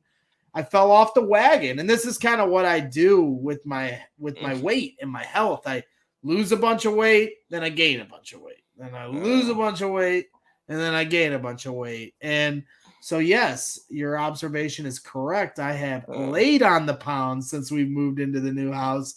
And over the last few weeks, we signed up for the gym, the YMCA near our house, because it has a daycare where we can bring Addie and they can watch her, which was another one of the obstacles that was keeping us from going to like Planet Fitness that doesn't have a daycare. So now I'm back. So now I'm back. It always happens in the spring where I finally because in the winter, you got a million, all the snow, and then you've got the negative temperature. You're looking out that window. You're like, I'm not going out there. I do not give a shit. Plus, you work a lot more in the warmer weather. You're out there doing all the bricklaying stuff. So then I just double it down. I'm working out, then I'm sweating, laying the bricks all day, and I lose a bunch of weight. And then come July or August, then I start feeling good about myself. I'm like, fuck all this working out. I'm going to eat Taco Bell every day. For my shit, right? And it's crazy because, you'll eat fast food at lunch. If you're working, you go to lunch, you grab Wendy's or Taco Bell, whatever terrible food that you shouldn't be putting in your body. And then at night, Jenny and I will order out because who the fuck wants to cook? We'll order out pizza or wings or whatever. And then before you know it, you just start adding all that together. It's funny. Just the change of your diet, not to go on a diet tangent here, but just to change the food you eat. Like in a week, I had lost like almost 10 pounds because I eat like such an asshole when I'm not on the diet workout kick. And we finally went back to it. And I was like checking the scale because I get crazy with it and I really want to monitor how it's dropping. And I had lost 9.5 pounds in the first week just from not eating fast food and ordering out every night. Your body is like, I can function the way I was meant to function now that the fast food has been, eating out is horrible. Like for a few, I'll say for about a month when I was just like going to the store and just buying like the salad kits and stuff. And just said I'm going to try to cut out bread and fast food for about a month, and I lost about 20 pounds. Easy. I mean, it'll just melt off you. Right. I was like, man, if I could just be active on top of that, right? Because that's the key. Is the diet is like 70% of the battle, and then the working out is also the other part of it. I think dieting is probably more important, but if you want to get the most extreme fast results, if you do both, then it really drives up, especially if you're working out and then you do some cardio after, because it's not just, cardio. Some people think, oh, just eat well and walk or run or elliptical or whatever. But if you're working out too, it may not feel like it if you're not sweating a ton, but you'll lose a lot of weight. And I do it every year. Literally the last 3 years, we do this diet. It takes like 90 days. I'll lose like 50, 60 pounds.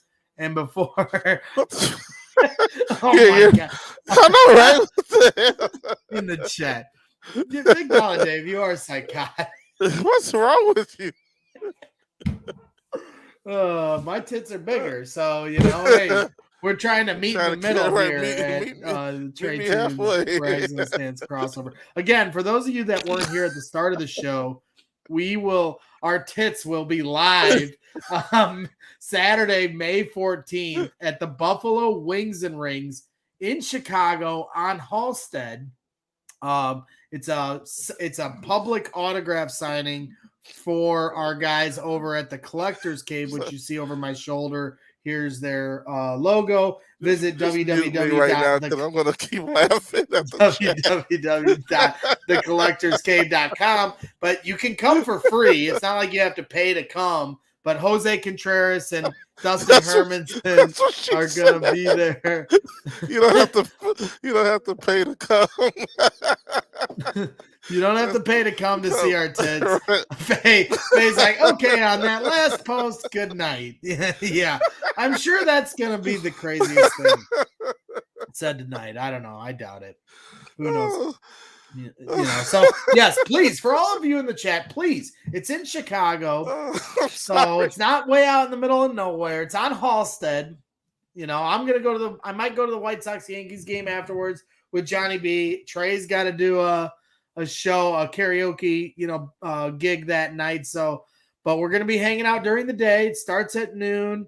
The signing starts at noon and goes till 3, but we'll probably be there before noon, getting set up, getting going. So I hope that all of you can make it. Maybe the Carcinos can make it. Somebody tell Carmen that Black and Abdallah will be there, and I guarantee he'll make it.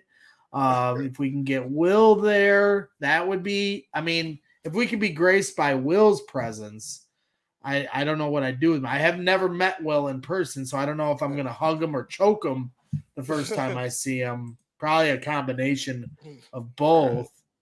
So what else have you been up to? I mean, Trey, did you see that Elon Musk bought, it's official? Yeah, he bought Twitter today.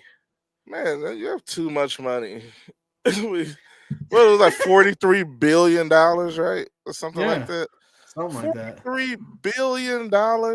And what did he buy it for? Like, why?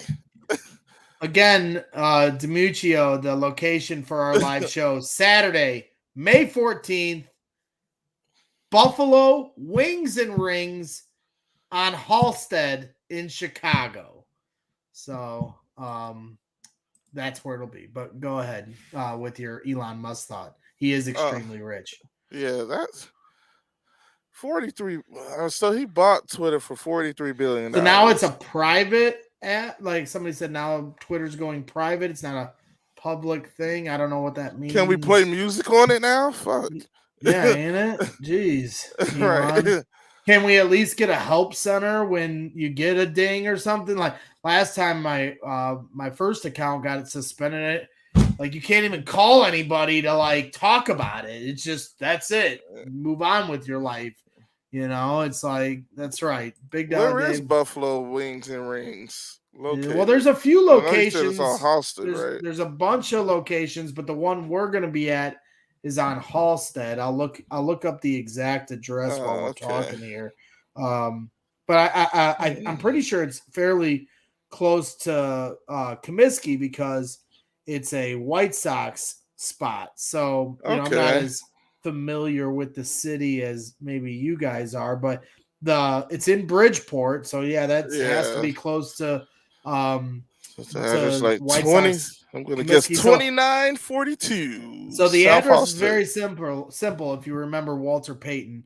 34? 3434 South Halsted Street, Chicago, Illinois, in Bridgeport. So Payton. Payton, South Halsted Street. Derek DiMuccio will be there. Our guy. Yeah, that's right around the 35th corner and from Halsted. Comiskey. Chicago Rilla putting it out there. There's a bunch of them. Yes, there's one in Naperville. They're all over. But the one we're going to is going to be 35th and Halsted, right down the street from Comiskey Park. A bunch of Sox fans will be there. So you'll have to help me out. Make sure they don't kill me. Big Dollar Dave says they have great food. I know they're good friends with the guys at the Collector's Cave. And the Collector's Cave are good friends with me, and that's how we're all going to be there having some fun. He's got his Sox chain there. So maybe Trae will wear that for the show. I don't know. As a Cub fan, if that's sacrilege, I mean, you own it. So I do. Man, you know how bad oh my God, if I could find a Cubs one like this, I would be so happy. Yeah, it's very nice. So again, Elon Musk buys Twitter. Somebody, I saw it earlier today while I was working, and somebody put up the video from Wolf of Wall Street. It was like, everyone says they're leaving Twitter, and then he's like, but me, and he puts up the video, and it's like, I'm not fucking leaving. I mean, like, who said they're leaving Twitter? Like, because it's like a political thing, I guess, for some people. Of everything's a political thing, right? What isn't political? So I guess there's some people that think that I don't really. I mean, capitalistic czar was mentioning it, not political, but it's a good thing he bought it. Maybe he can expand on why it's a political thing, but. There's some people are like, I'm leaving Twitter if he buys this, and then he bought it. No one left. Don't leave Twitter. Please let me fire off a few more opinions before I go. Right. So who knows? But yeah, that was. You know how many people we disagree or probably would really dislike that have are heavily involved in stuff that we really like. Could you like even with the Cubs, like the owners and the stuff that that's linked to them and politics and stuff like that, like you're not going to agree with what everybody has and stuff like that. And I know it's sometimes you want to take a stance on stuff, but man, sometimes I'm just like, fuck, I ain't got time, to be. I know. We need to go back to, I've heard many people bring this up before, but we got to go back to when people didn't know each other's politics. Now it's like the first thing out your mouth when a conversation starts. Somebody's got to bring up politics in some form or fashion. Yeah, back in the day, you didn't talk about that stuff and you just hung out. Right. But now it's, capitalistic czar says they were censoring political things, and he said that isn't right. So, yeah, that was why he wanted to buy it, was because guys like Donald Trump were getting kicked off Twitter for their crazy tweets or opinions or, quote unquote, people putting out misinformation and losing their accounts for it.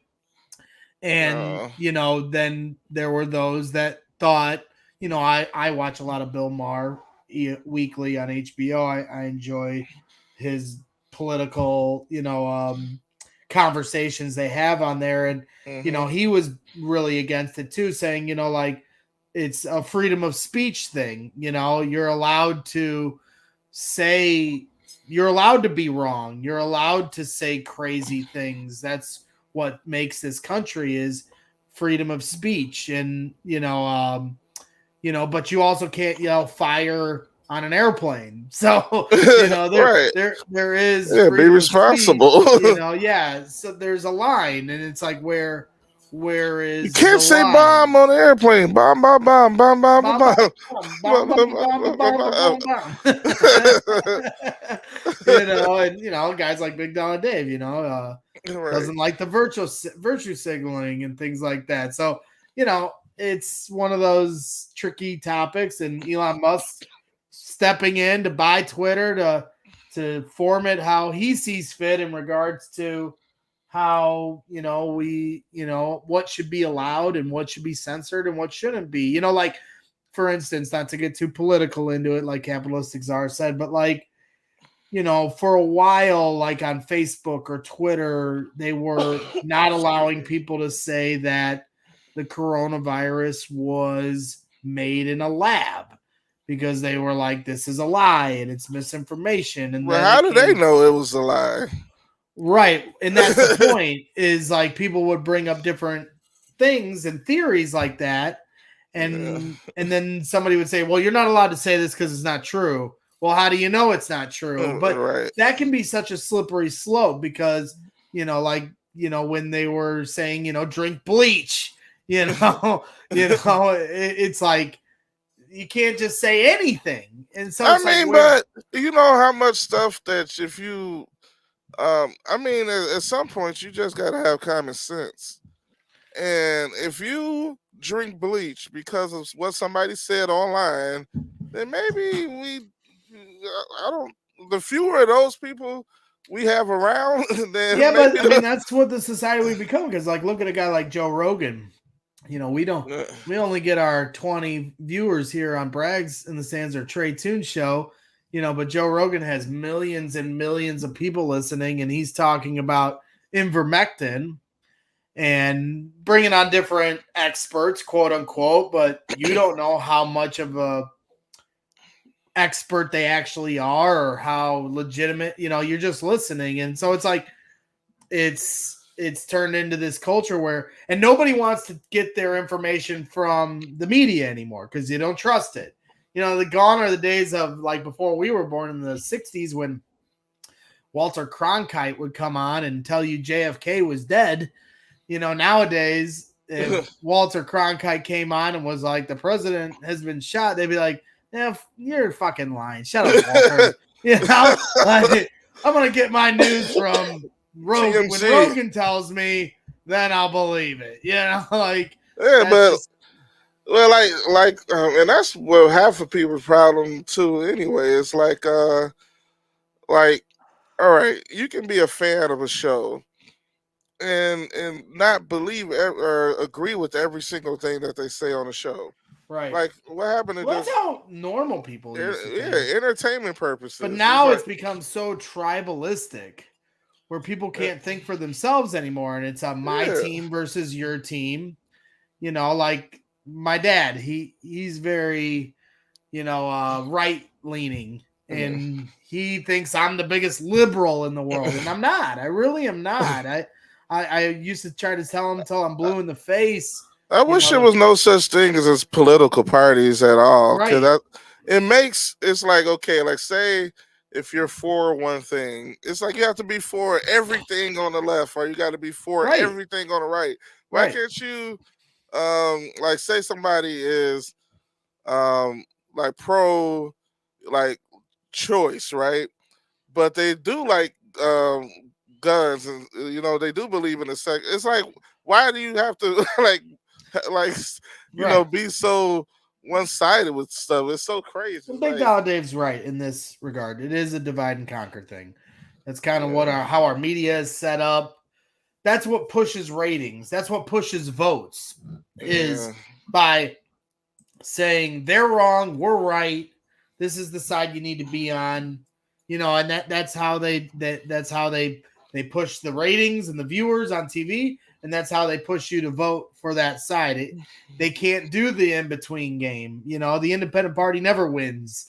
And there's a reason for that, So, somebody was saying, again, I was watching Bill Maher, but they were saying, I think Winston Churchill said, that democracy is a terrible system, but it's the best system we have. And it's like all these other systems that are out there are not better, and democracy isn't perfect, but it's the best one we got, and there's big flaws in democracy. So it's I tend to believe that I make my own decisions. I'm not always gonna vote Democrat, not always gonna be liberal leaning, as my dad always tries to say I am. I always said if John Kasich had won the popular vote, the year Trump won, I would have voted John Kasich over Hillary Clinton. I would have, but I didn't. He didn't win. Donald Trump won, and when I'm comparing the two, I had to make a decision. I'm not going to vote independent. I'm not going to write my own name in the ballot. Try to make my vote count for something. So I'm not going to vote. I'm not going to vote. Independent. I'm going to pick a. You got to pick a side at some point. And there's other countries. I think like Germany has like 8 parties. They don't have one. Or there's other countries that have like 8 parties. I don't know which ones because I don't live in them. But maybe that's the route we need to go. So there's so many different parties that when one goes off the rails, right, they can't hold power. Because right now the 2-party system, especially with it becoming this media-driven, celebrity-driven type of game. Maybe there needs to be more parties, I don't know. Yeah. And for me, the biggest issue I have with like stuff that's on the right is like the voter suppression stuff that's going on in like southern states. And that's so troublesome to me. It's like, how could you, and it's like all the people that support a lot of the things that are Republican and that are probably great ideas and stuff like that, and it's like I know even deep down inside they're like, damn, like we support a lot of the issues, but like why does this have to be attached to the stuff that's happening? Yeah, and it's like they're kind of like stuck. What are they gonna do? Right. And it's like it's stuff like that makes me wish like that there was just no parties, but then it's like, oh, we gotta align with somebody and choose sides and stuff instead of coming together. It's I mean, that's shit. Well, and that's been a game as old as time when it comes right. to pushing votes one way or another. I mean, gerrymandering. A lot of people don't even really understand how that works and how they draw the lines in the counties of all the states to swing votes in different counties that help. It's a lot more complicated than people realize, and there's political hands at play playing those buttons to try to help their cause. It's not a perfect system by any means, but as someone once said, it might be the best system we have. So that's what we got to do. Right. Even if the system was perfect, people by far are definitely not perfect, and they're gonna find some way to fucking try to use it to their advantage anyway. So right. Well, that's our political spiel. Capitalist Star said not to go political, and then we went political. But that's what we do here. 1 hour later, and then the right wing. When Trey and I get on, you never know where we're gonna go. I mean, we could talk sports, we can talk politics, we can talk 90% or 10%. I was just asking my buddy Kyle on the way home from the Bulls game yesterday. My buddy Kyle I told him both jokes. The 90%, would you rather have 90% or do the first 90% of a blowjob or the last 10%? And then the other question is, sit on a cake and eat a dick, or eat a dick and sit on a cake. And he literally thought both out very seriously and answered them both honestly. Wow. And it was quite the discussion. We were laughing pretty hard and sitting in traffic in the pouring down rain on the highway heading home from Chicago. Dave is crazy. I mean, if you just glance over every few seconds. Oh, I see him, but he's engaged, having fun. Right. So, my buddy Kyle, he admitted, not to put him on Front Street, but he said that he would choose because when we said the 90%, 10%, he was like, well, how long is the blowjob? Like 20 minutes, and I was like, yeah, like your standard BJ, and it was like, so 20 minutes. So he's like, this is so funny, and he was like, so 18 minutes or just the last 2 minutes. He's like, I'm gonna do the last two. I was like, well, you know what comes with the last two, right. No pun intended. And he was like, I don't care. I'm doing it. I was like, okay. I was like, all right, how about this? And I asked him about the cake, which way would he go? And he said he'd choose death. And I was like, you can't choose death. Everybody tries to choose death. And he's like really thinking about it. It's like, oh, so Campbell's are saying 20 minutes. Okay, you need to find a better girl. Just saying. I don't know. You lose track of time. Where does the time go?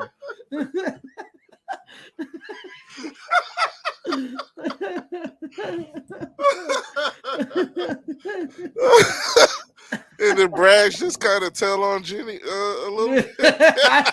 I'm just throwing a number out there. Jeez. You guys got to build up your stamina. That's your problem. Welcome back to Braggs in the Stands and Trae Tunes. I was gonna say this is the Trae Tunes part of the show. All right. Don't put me in with this. You started this on your stream. So. Yeah. Oh my goodness. Oh man. Oh, I missed you guys. I gotta get a drink. Yeah, absolutely. In 3, 2, 1. Hey guys, this is Sylvie from Waddle and Sylvie on ESPN 1000, and I'm busy right now. What am I busy with? I am listening and watching the Trae Tunes show. I gave him a t-shirt. It was a large. He doesn't fit in it, but we love him because he's the absolute best. So sit back and enjoy the Trae Tunes show. Cut the t-shirt part out. Yeah. I'm like, it was so nice and till then he's like, bang! Right. Ghost Rider says, small hand motherfucker. We'll have to bring Sylvie on here soon. And shoot the shit with old Silverman. I know he's got a lot to say. Maybe we'll get Tommy Waddle to come on next week after the conclusion of the NFL draft. That would be sweet. We got the Bears picking here on Friday, and the 2 picks in the second round, 1 pick in the third. The first round's on Thursday night, but the Bears don't have a first round pick. Right. I don't care. I'm like at the point. This is such a rebuild, and at the ground floor of the Ryan Poles, Matt Eberflus, tenure that I'm willing to give them so much leeway and let the chips fall where they may. I'd like to see them draft a wide receiver. I'm always a wide receiver, running back, quarterback guy. I like skill position, but this year more than ever, right now they only have Darnell Mooney and Byron Pringle and not much else at the wide receiver position. So I'd like to see them go after wide receiver in the second round. I know my guy, I've been big on talent. Right. I've been big on David Bell, who had an outstanding career at Purdue. I'm not a Purdue football fan. I know everyone assumes that because I'm a Purdue basketball fan, but I'm a Notre Dame football fan. But just being close to the Big Ten and watching David Bell carve up schools like Iowa, Tal Carcino could tell you all about how bad David Bell tore them a new one this year. I'm a big David Bell guy. I was a big Rondell Moore guy last year too. Purdue started to have some good wide receivers in the last few years. it seems like after his combine and the numbers, he didn't put up very good numbers there, that he's falling in the draft. And I just think if you're able to get him in the 3rd round or somehow later, if he fell somehow to the 4th round, which I don't envision, but I'm no draft expert, I would love to see the Bears get David Bella. To me, he's a possession type of a receiver that could balance well with Darnell Mooney. So it'll be interesting to see. Obviously they need offensive line. You can never have enough offensive linemen, as we've learned in the last few years with our pitiful offensive line run game and pass protection. And we need all sorts of – there's a lot of holes on this team. They could probably use another cornerback. Never have enough defensive line now that you've lost Khalil Mack. So where do you stand, Trey, as we head into the draft here starting Thursday night and the Bears picking, having 3 picks Friday night? All right. Okay. They need help all over the place. But I think they got to focus offensive line and wide receiver. Should be probably the 2. I think you can I think they have enough talent on the defensive line. It may not be like elite, but it's probably enough like good players on a line. Or I think it might be easier to find talent on a defensive line than it is on the offensive line. I think that's where they need to start, is offensive line, then an important skill position, help out your young quarterback at receiver. Running back room is fine. You got to help out your quarterback because he's the most important piece of the puzzle, and you got to do what you can to support him and put him in a position to succeed. And you do that, and the team plays better. The morale, like when people feel better about their team, they play better. And that's when your defense starts to step up and you start to say, oh, who's this guy out of nowhere? Get to the quarterback. Because, they're excited. They want to get their quarterback out there on the field again. And when you say what you want, all these players get paid millions of dollars, this and that. If you don't feel good about your team, you're not going to play as well. And it's that simple. Yeah, I completely agree. I mean, I have very low expectations for this team this year. Yeah, I'm keeping my expectations at a Will I just want to Dutan see him level. compete and get better. Like, and that doesn't necessarily mean in the win column. I was talking with some guys about this over the weekend. Yeah, this look like an NFL team. Look competent. If they played every game like they did the second half of that Steelers game at Pittsburgh where they lost at the end, but Justin Fields went off. If they played every game like that, if they played every single game like that and they lost every single game, obviously we're going to be mad to a certain degree, but I would take that as opposed to if they have any games where they look like how they looked against the Cleveland Browns. Oh, right. So it's like, oh my God, is this the first time you all met? Right. Like, hi. That's where I stand. Just look competent. This guy has a lot of similarities to like some of the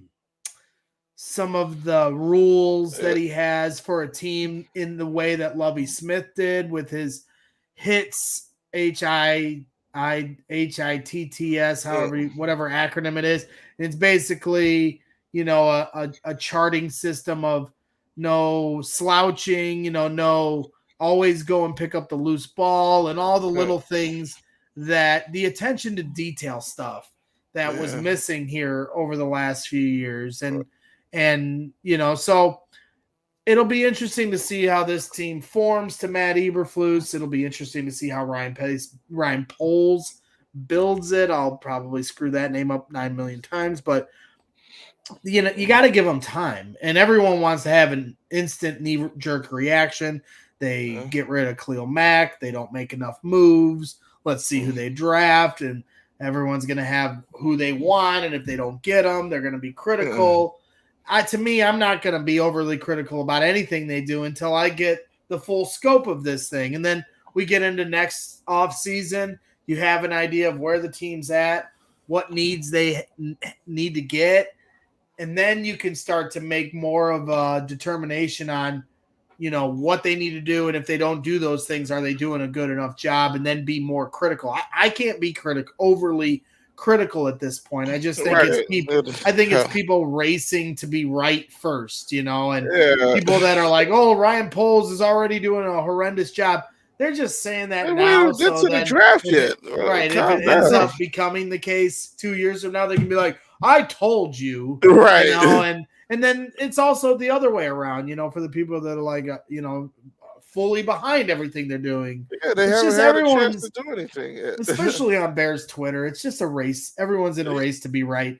Right. You know me. I've been wrong about a million things. I'm gonna be wrong about a million more things. So I'm not in that race. I don't do that race. One thing I could say I like about what they have done is that it looks like they are trying to do something.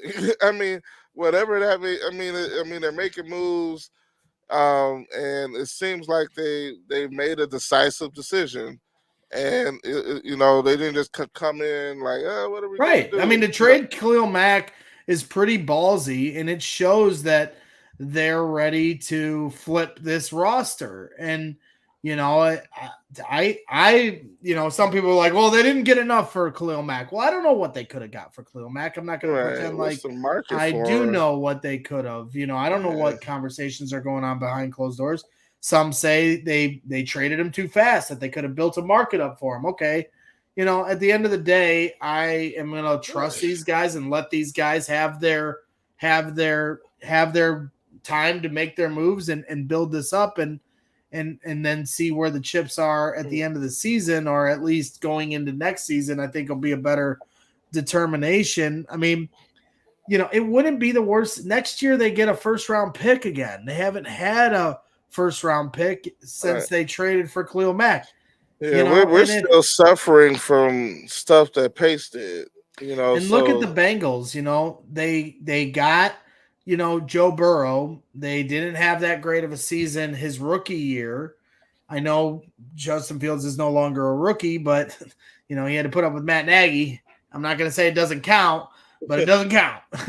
And now I would like to say he learned something. Yeah, I mean he learned to play in the league. He learned the speed of the game. He got some acclimation to his teammates.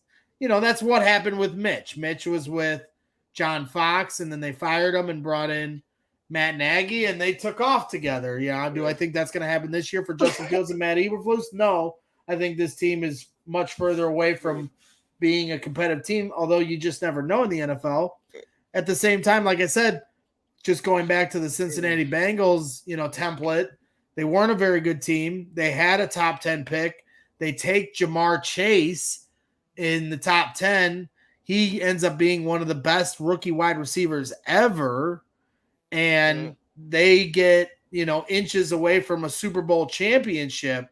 So if the Bears don't win a lot of games this year, as frustrating as it will be in the moment, it may not be the worst thing in the world for that to happen. I don't care what happens. I'm not rooting for anything necessarily.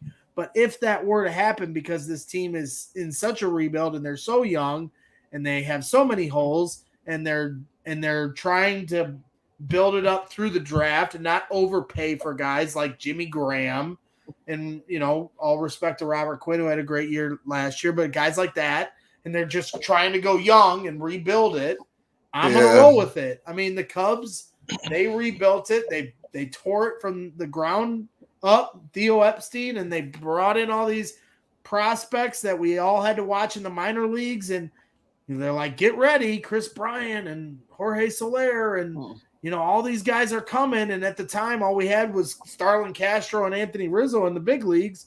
We had all these young guys waiting in the wings in the minor leagues.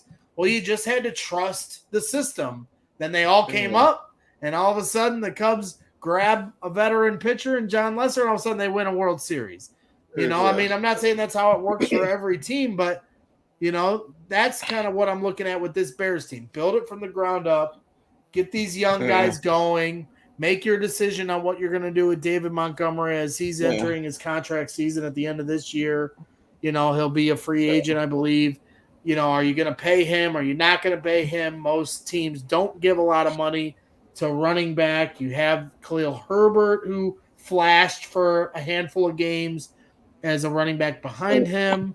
So there's a lot of decisions to be made. And I think you have to give Ryan Poles and Matt Eberflus the opportunity to feel this team out in their first year.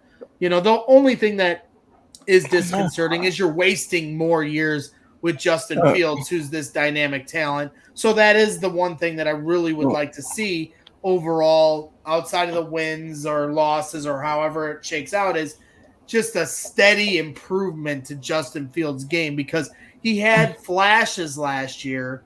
But did he have a game where that was the game where you were like, yes, the Steelers' second half was incredible. They still lost that game. Yeah. He's going to have a couple games where he throws for 400 yards, 4 touchdowns, and they win. Or, how I don't know. But that's what I'm going to be looking at more than anything is Justin Fields ascending in the right way.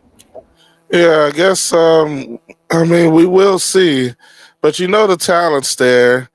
You just got to see what these new coaches can do with him in his second year. And you just hope that he can progress and, be able to do the psychological things. Like physically the talent's all there. Is he going to be able to read these defenses and, these exotic coverages and blitzes and feel the pressure coming off his backside and blind side and all that stuff like that, which is like the little things that, make quarterbacks great. When you even like when I look at a player like Russell Wilson and you just see him out there like every week, like even like win, lose, but you don't see like too many games lost because of him in particular. Right. Like he's always out there. He's always going to be competitive. He, put his team in a good situation. Like, no, they're not perfect, but when I look at his game, that's kind of like what I want to see out of Justin Fields a little bit. That'd be great. Yeah, like a sweet, like deep ball and like get a connection with your players and all that. And I see like Capilazar had a lot to say over there. Yeah, like when I was it's like stuff before that. Like, but when you say he needs to learn, who do you think is teaching him? His coaches. Right. And when Nagy, was just absolutely horrendous as a coach for the Bears. It's totally unfair to Fields to make a declaration on him when Matt Nagy, who was on his way out, coaching like he was on his last limb, is the guy developing him. He completely botched his beginning of his development by splitting the reps all through preseason and training camp with Andy Dalton, who was never going to be a starter for the whole season, which was his plan. And had Andy Dalton never got hurt, Andy Dalton would have been the starter for much longer. And then, Matt Nagy would have been able to CYA cover his ass into this year because he would have been like, yeah, well, we've got Justin cooking in the pot. He's ready to go. And you wouldn't know if he can't read a defense because he would have never been out there. And what he really did was do a disservice to him by not just giving him the first team reps all through the preseason and training camp and having him ready to start the year. Instead, he split the reps with a rookie who's trying to learn the speed of the game, trying to learn chemistry with his teammates, and then dropping him in the bucket to start the year with half reps that the rest of the starters in the league got full reps for, and then expecting him to go out there and compete and win games, and save his coach's ass for a season. Reading the blitz, it is, I don't know what you're trying to say here, but unless he's arguing with somebody in the chat, but I'm sorry, I'm going to give Justin Fields the benefit of the doubt. Matt Nagy got the benefit of the doubt when Mitch Trubisky was here because everyone was assured that it was all on Mitch.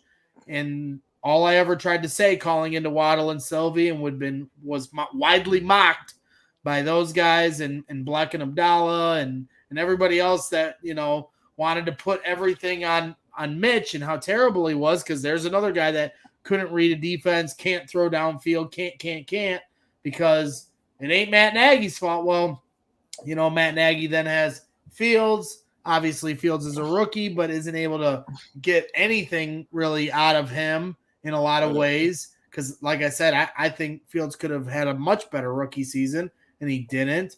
And, Capitalistic Czar wants to put that on Fields. I'm going to put that on Nagy. I'm giving Fields the benefit of the doubt. But this is kind of how it switches. Like I said, it was John Fox, and it wasn't on Mitch. Then it was on Mitch Trubisky and not on Matt Nagy. Then you get Mitch out, and then it's on Matt Nagy and not Justin Fields. Well, guess what the next shoe is to drop?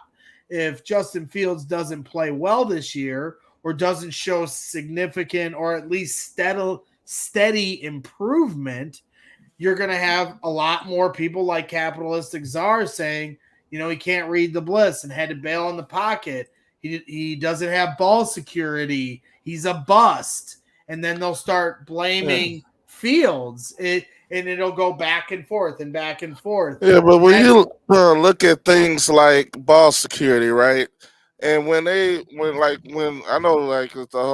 make a lot about the stories that, like a whole big thing with his footwork, about him leading with his left foot instead of his right foot, like when he was throwing passes or something.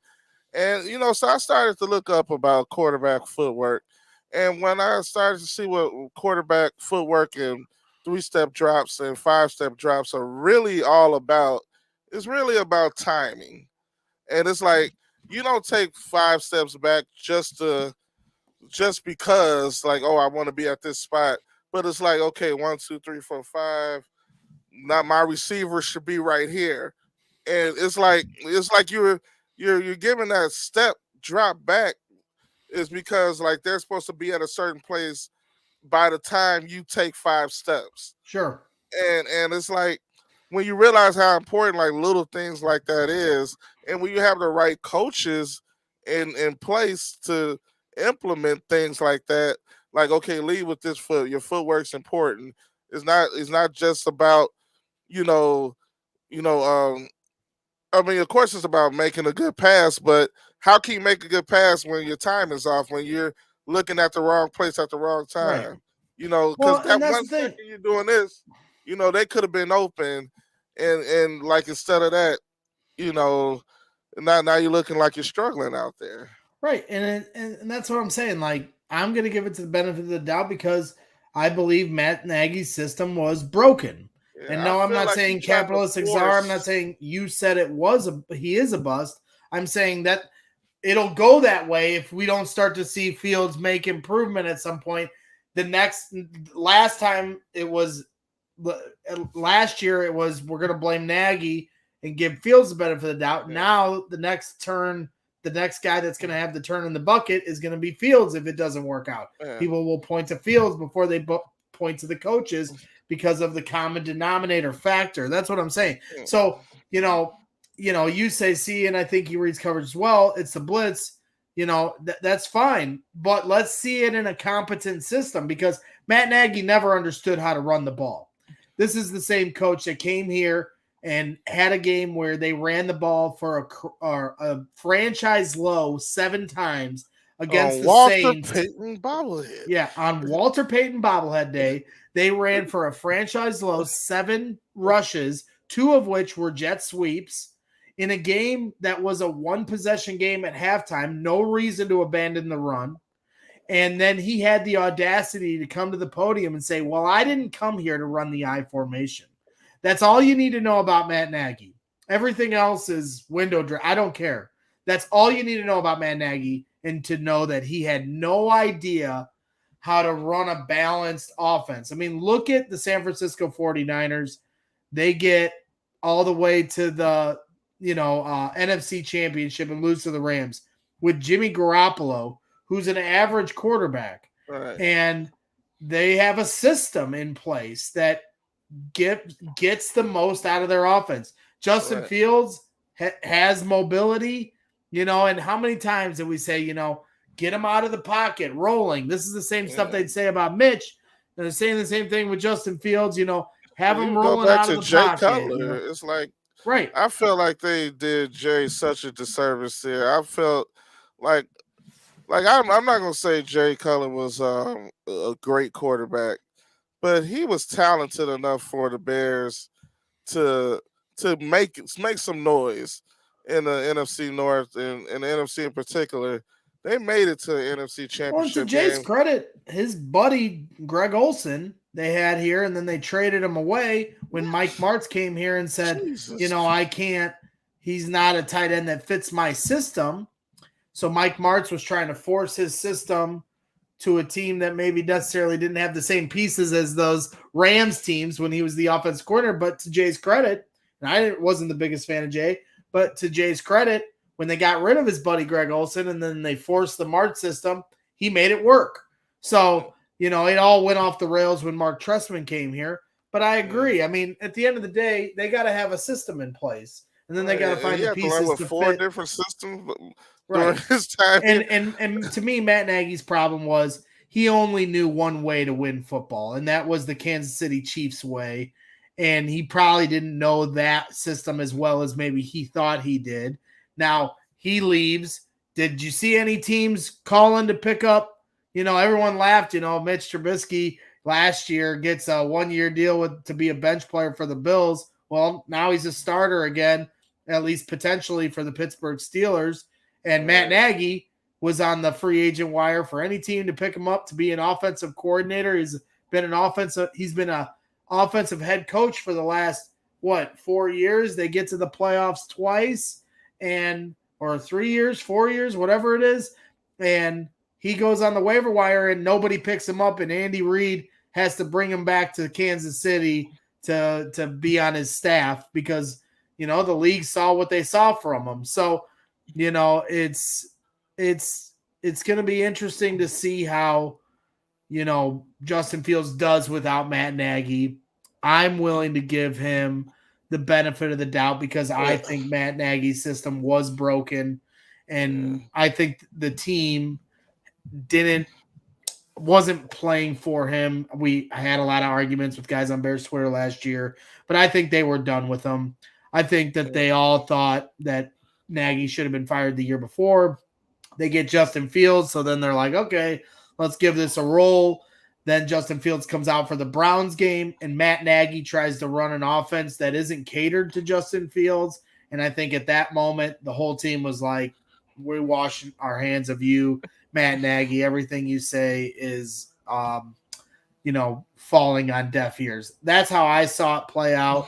I'm fairly close. I'm not in the locker room, but having been fairly close to this team the last 4 years, that's how I saw it. Yeah, I would kind of go against you a little bit on that because for this reason, like they didn't have as many veterans on this team. I mean, they had a couple, like that came from, but like when you have players like David Montgomery, who probably played his ass off. Well, Dave Montgomery's going to run through a brick wall no matter what. That's just the type of guy he is. And you're probably sad to see him go because, for this reason, not because you think Matt Nagy's a good coach, just because he took a chance on drafting him. When you look at players like that, but I think Dave Montgomery's the type that'll run through a brick wall no matter what. Well, hopefully, that's just how he's built. Yeah. He's crazy passionate. And then for the rest of the team, don't forget that this is a contract incentive league. Their contract is performance based in a lot of ways. Yeah. They have a base contract and then they have incentives within that contract. Not only that, but you're also, if you're on your way out from this team, you're trying to put out good tape for the next team to get you. Well, shit, Allen Robinson sure as hell wasn't trying to put out tape. Yeah. And that's the one person I was pretty upset. And where after did he being end a up? big the Rams. He went to the Rams, so Yeah. he's gonna be all. He's gonna be okay. Be all right. Right. But I was so upset with his effort. Like I used to like. I'm pretty sure there's probably YouTube clips about his route running last year. I'm like, what the hell are you doing out there? Something tells me Allen Robinson's gonna have a Yeah, pretty he's gonna be decent okay. year next year. He's gonna have a pretty decent year next year. Last year, I mean, yeah, you got franchise tag. Boo hoo, you got $18 million. I mean, but like I said, like some people, like it is like, yeah, you're still getting paid to do a job. But the year before, I seen his effort before, so I know what it looks like, especially with him in particular. The past couple of years, last year, none of that. Right. He was a shell of himself as far as like effort and running routes. No, even blocking he was done. down the he field. didn't want to play. He didn't want to play for Matt Nagy. It was one. And he didn't want to play for the Bears anymore. It's one play where he just completely just said, "I'm not going to block shit." Like it was I forgot who. I'm like, that's dude, what I'm if you saying. block, I think Nagy lost the locker room. Some people push back on that on me. I don't really care. I think that the locker room had no respect. They could have cared less, and they all just were playing out the string. And some of them probably trying to play hard for different personal reasons, or some of them trying to play hard for Justin Fields on the offensive side. Who knows? But I'm glad they hit the reset button, and I'm willing to keep an open mind on this season is my overall point. I'm going to keep my expectations low. If they surprise me, great. If they fall short of things, if my expectations get too high, like the Bulls season this year, then I'm going to remember where I was at this point. The Bulls gave you a reason to feel that way. The way they played earlier on, Jesus. Right. But I'm saying if the Bears they start 3-0. I mean, you never know in the NFL. Let's say they start 3-0 out of some miracle, and then all of a sudden people are like doing the math in their head about how they can make the playoffs, and then just like the Bulls, they fall short, or whatever. I don't know how. I know none of that's gonna happen. I know, even if it does, we'll see when the schedule comes out. When the schedule come out, like probably this week, right? A couple weeks, like first or second week of May after. Okay. Yeah. So we'll be the first. I mean, it's not like we're going to have the hardest schedule anyway. They finished in third, right? So we're playing Atlanta. We're playing. Well, I guess do we play the Browns? I don't know. We'll find out. I forgot I knew all the teams that we played. I just can't remember. Well, like you usually can just go by. Oh, we play the AFC, right? North and is it the AFC? No, we played the AFC North last year. Yeah, it's not gonna be the North, but regardless, I know it's the NFC, NFC South, and I think we play the NFC East. Yeah, because we play the Giants and the Cowboys again next. Why do we seem like we play the Giants every year? The Giants every year. NFC East. So we'll see. Maybe I'll text Waddle and see if he'll come on next week to talk a little Bears draft. See if me and Trey can find a day that works for the both of us. I don't know. Is Monday good for you next week? Maybe I can see if Waddle's available for a Monday night special. We bring on our guy Tommy Waddle. We'll see, or somebody that covers football and some capacity. I don't know what else you got, Trey. I mean, I did want to give a shout out to my guys at CHGO. They're a new sports media outlet here in Chicago. They just launched about a month and a half ago or so. And they do Bulls, Bears, Cubs, White Sox, Blackhawks. That's right, Trey. CHGO. My guy, Kevin Kadick over there doing his thing, building up this brand. And they have a newsletter you can sign up for. They have a lot of different cool things. They have a great roster of talent that covers all the different sports. For the Bears, they have Adam Hogue and Olin Kreutz on there. They do pre and post game shows for all their sports, whether it's White Sox, Cubs, Bulls, Bears to come. Is And Cruz getting more than 15 an hour? maybe Cruz is getting more than 15 an hour. That's right. Big Dollar Dave, CHGO. And I want to give them a shout out because they invited me into their studios here, as you see from this picture I took. Just last week, I was able to go on live with them, and we did a Bears all-time draft. It was me and Kevin and Jake Flanagan, their GM, and then Herb Lawrence, who's a guy that does their White Sox coverage, and former 670 The Score guy. He was at 670. It feels like forever. Not to cut you off, but this is the first question I got. Who was the first quarterback, and when were they taken? So the first quarterback taken, I should have brought up the graphic on my to bring on the show here today. 152nd pick, the first quarterback comes off the board. Yeah, hold on. Let me see if I can pull this off real quick.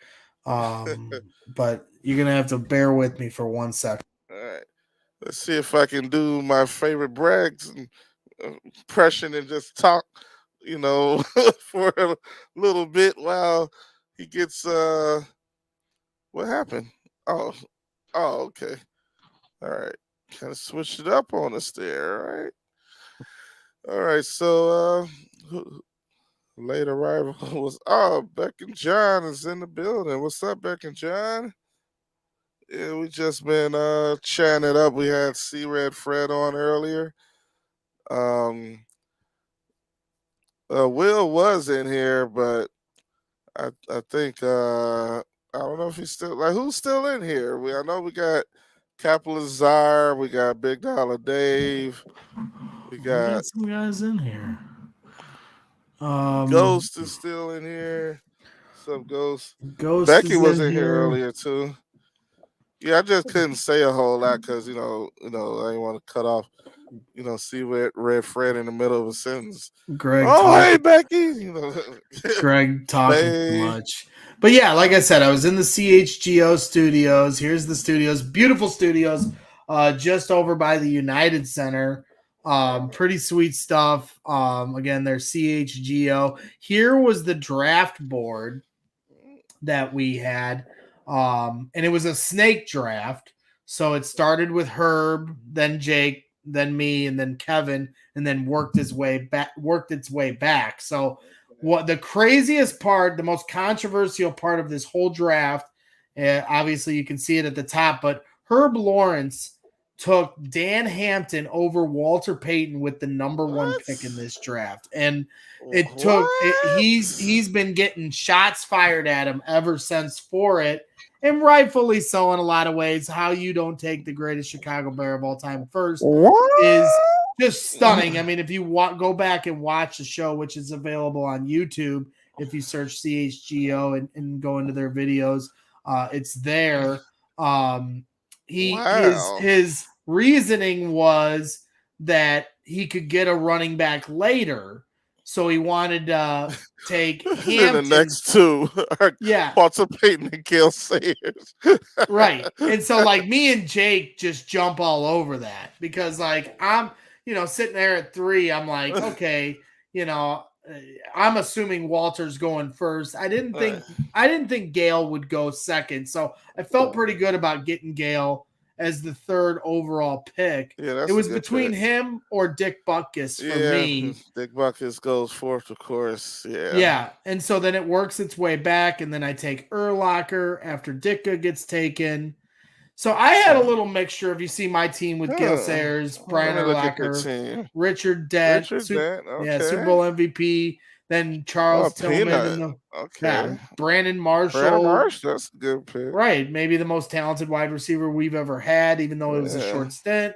Robbie Gould, the most clutch kicker of all time. Matt Forte is a good pick, actually, too. Right, so, that was kind of the thing was... Oh, you picked Robbie Gould? I took Robbie. Well, that was the thing. It's kind of like I treated it like how I treat my fantasy team, and I just wanted to fill all my positions. Oh, you got Justin. Okay. Right, so at the end, I went full meatball because that was my kind of plan was to stay away from quarterback until the end because you knew Jay Cutler was the first off the board, then Sid Luckman in the same round, and then later in the draft, as we got to the end, Herb took Eric Kramer, who holds the record for most passing yards in a single season, just under 4,000. We've never had a 4,000-yard passer. And then 29 touchdowns, most touchdowns in a single season. So he takes Eric Kramer, and then I'm left with, Jim McMahon would be the obvious choice. But I didn't grow up with Jim McMahon.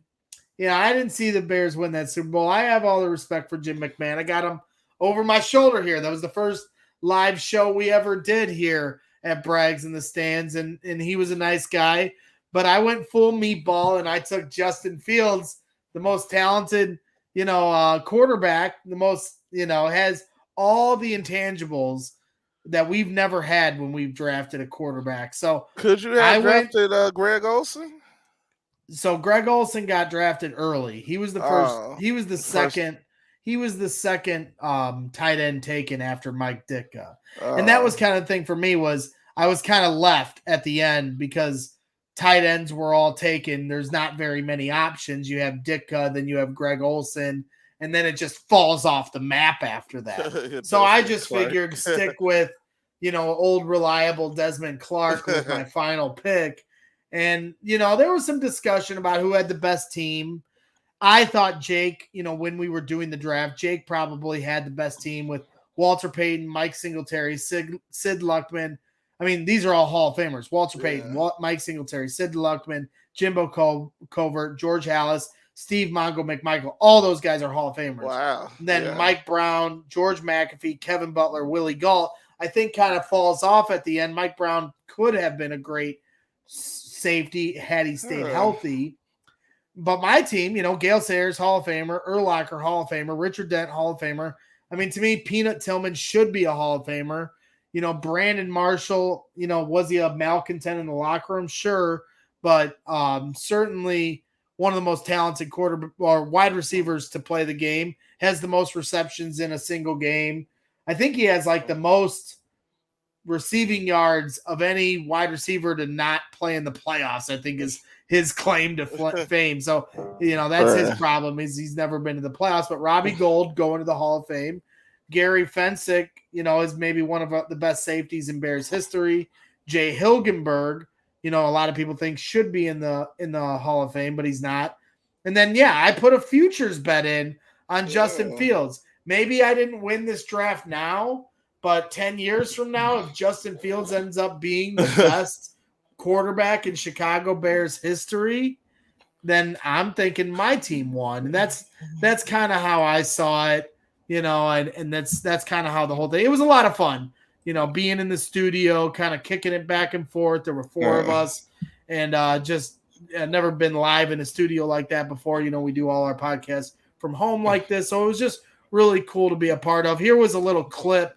And the pick that got the biggest reaction of all the picks for the day. It wasn't the number one pick. That did get a big reaction, but the most positive reaction of the day came from this pick. Here it is.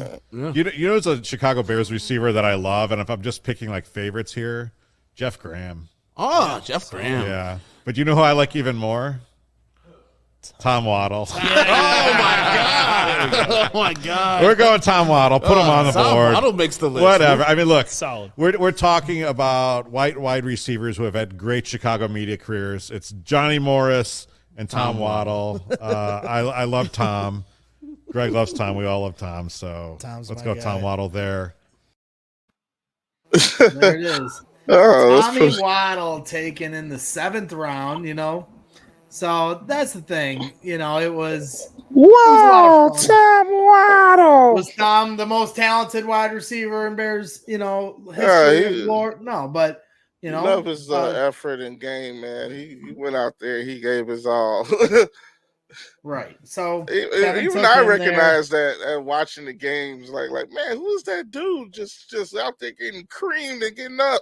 Like, God damn. Right. So Tom Waddle, it was a lot of fun. Again, shout out to the guys over at CHGO You can check out if you go to on YouTube, search CHGO or search them on Twitter. They have all these new handles for Bears, Cubs, Bulls, and then their overall umbrella for the network or media outlet that they've just launched. So they do great work. They got some cool stuff, some cool shirt designs, and a lot of stuff. I went to a watch party on Friday night to watch the Bulls play, and a certain Trae Tunes, you were supposed to go, and you stood me up at the altar. This is what it was raining. Blame yourself. All right, no, this is what happened. It was raining like crazy that day, right? Tell it to Will. All right, Will, listen. It was it was raining like crazy that day, right? I was gonna because like my son get out of school at 3:30, and I said, okay, I was like, all right, if I go pick him up, then bring him back, then I gotta go right back out downtown because his school is on Roosevelt in Racine. So I was like, okay, let me just call him an Uber so I can just just go make the trip out there, get there a little early, find some parking. I know it's gonna be crazy. So all right, at 3:30, the Uber was like $60, and I'm like, God damn! I said, why is it so much? It probably because it's raining. So I waited 30 minutes, and it went up to like $70, and I'm like, okay, I know I'm paying $70 for an Uber, so I had to go pick him up. My windshield wiper flies off of my window. Oh my God! In the middle of me driving, so I had to stop and buy the new windshield wipers, and then it turns out like a piece of the other, like a piece broke like on it, so I had to take one off. So I only got one windshield wiper on my side. Thank God, because it was raining. It was pouring in Chicago, right? Yeah. So by the time I got through traffic and picking him up and taking him back to my sister's house, it was already like 6:30 and stuff. I'm like, there's no. By the time I get down there, it's gonna be and you told me it was first come first serve. So I'm like, there's no way I'm gonna make it down there in time. Well, it didn't ever reach full capacity at the bar, but we were in the back patio and it was pretty crowded, and seats were pretty much all taken up by the time the game started. But there was still room there for you, but we missed you. That's okay. I won't hold it against you. I know you have responsibilities at home too that you gotta honor. It's not just all about Greg, even though I like it when it's all about Greg. But we'll be together again Saturday, May 14th, just a few weeks away at Buffalo Wings and Rings on Halstead, 35th and Halstead, just down the road from Comiskey Park. For our guys at the Collector's Cave, visit www.thecollectorscave.com for tickets, different signing packages, and they have memorabilia on their website. But you don't have to pay to come to Buffalo Wings and Rings if you want to just come and watch the show. But they'll have Jose Contreras there and Dustin Hermanson doing a public autograph signing and meet and greet while Trae and I are doing a live show with Johnny B. And we'll be talking shit and talking sports and having fun. And there'll be a lot of White Sox fans there. So full warning there for all you Cub fans that are going to make the attendance. Yes, I believe there's a Sox game that night. Notes it's the night of Sox Yankees. And I believe it's Tim Anderson bobblehead day that day. So that's right. Trophies for everyone. And that's what we're going to be doing. I'll probably go to the game that night. I think Johnny B and I probably will go. Trey's going to have to do a karaoke gig that night, so I don't know if he's going to be able to make the game. But if you're in the area or want to come by, please do so. We would love for you to come. That's right. Trophies for everyone. That's what Will would want. We would love for you to come. That's what she said. That's what she said. May again. So the date is May 14th. Next week, I'll pull up a whole graphic to really drive this home, but it's Saturday, May 14th at Buffalo Wings and Rings on 35th and Halsted, Chicago, Illinois. It starts at noon. The signing starts at noon and goes till 3 with Jose Contreras and Dustin Hermanson. Trae and I will probably be there before that, setting up and getting started. And who knows how long we'll be going and bullshitting, but we would love for you guys all to come, show your support to us, and have some fun with us and have some drinks with us or whatever we're going to be getting ourselves into. But yes, we will be having some fun. So I'm going to probably wrap this up. Trae, you are welcome to stay on as late as you want. I know these guys want you to stay on till, midnight. Capitalistic Czar said, Trae said he's staying on till midnight. No, you're welcome to. You have all your graphics. Not tonight. You can do whatever you want. But I got to get to bed, and I still got to eat dinner. So it's totally up to you. Do you want to end this together, or do you want to stay on with your crew? We're going to sign out together. All right, we're going to sign out together. Be on the lookout. Maybe next Monday night, as long as nothing comes up, Trae and I will be doing another live show here, for the Braggs in the Stands, Trae Tunes, crossovers that you guys all know and love. Maybe we can convince Tommy Waddle to come on. Regardless, I will try to book somebody that covers the Bears. He needs Big Dollar Dave needs. Well, my computer doesn't crash like Trae's does, but maybe we can work that out for you next week. Maybe I'll find a way to shut my mouth for once, but I know that's easier said than done. No problem. Thank you guys, everyone in the chat, for hanging out. Schloob, good night to you, Ghost Rider. Appreciate all your support. Notes and Big Dollar Dave, Capitalistic Czar, Demuccio, and everybody that was hanging out early on. Everybody. I'm not going to name them all. It's getting late. My wife might kill me. So I'm going to get off. Like I said, be on the lookout next week for an NFL draft recap show Monday night. Thanks, everybody, once again for hanging out. Trae, do you have any final thoughts? Bye, everybody. It's been good doing the show again. I know ESPN switched their lineup up a little bit so that Carmen and Yurko are on from noon to 2. Yeah, 12 to 2. So 10's a little early for me. I could try to do a 10 to 12 show, but man, it's like, especially on days that I DJ, like maybe tomorrow might be the best bet, but just go up against Carmen Yurk and rival them. I will pound sand Demuccio, I promise. I got a sandbox in the back that Eddie plays in. I'll go out there and pound it as soon as this show's over. But yeah, they kind of messed up your flow by changing the time. We saw Pat Bleck in the chat. They Bleck and Abdallah are no longer produce for Waddle and Sylvie. Yeah, it's Tyler Aki and Jeff Meller. Tyler Aki and Jeff Meller back with Waddle and Sylvie. Yeah. So, and like Bleck and Abdallah, they do like podcasts. They like putting up more content for the channel because they do produce for Carmen and Yurko. So they produce for Carmen and Yurko.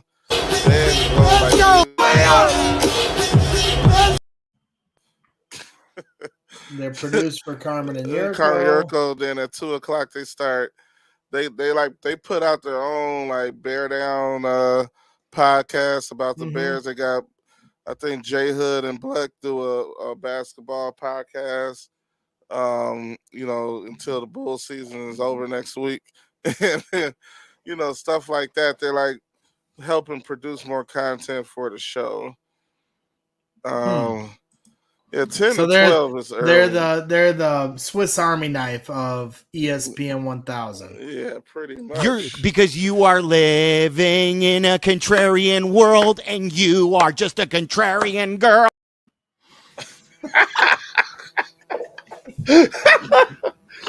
Oh, man, I don't think my audio's working right now. I can't. You can't hear me play music. Yeah, it's not. I don't know why it's not working. Is it plugged in? I don't know. I don't know, but it's all right. It's getting late. Yeah, like I was just gonna play. It's a clip of Sylvie saying like, "Oh, we got to get Trae Tunes on the show to like be, like host or something." And when we have a remote, like we're gonna get Trae Tunes out here to do it. And then he never did it. And then he never did it. 2 years ago. So I need your help, like rubbing that in his face. We'll bust his balls as soon as we can. But hey, you never know. Maybe me and Trae got plans down the pipe. So stay tuned. We'll be doing live shows. We'll be doing crossovers. And who knows where Trae and I will go. Because I'll tell you what, Trae, wherever I go, I'm going to try to bring you up with me because you're a good man and a very talented guy who brings so much to the table, and all I have is my big old mouth. So, What? Yep. That's it. That's all I got is my big mouth. So, all right, guys, that'll wrap things up for tonight. Thanks again for everybody hanging out. Stay tuned next Monday night for another live show for a draft recap. We'll see if we can bring on some Bears personalities. But either way, for Trae Tunes, I am Gregory Braggs Jr. This has been a Braggs in the Stands Trae Tunes show crossover edition. Thank you again to C Red Fred, the infamous C Red Fred, for coming on. And everybody have a wonderful night. Stay safe. Detroit, son. Detroit, son.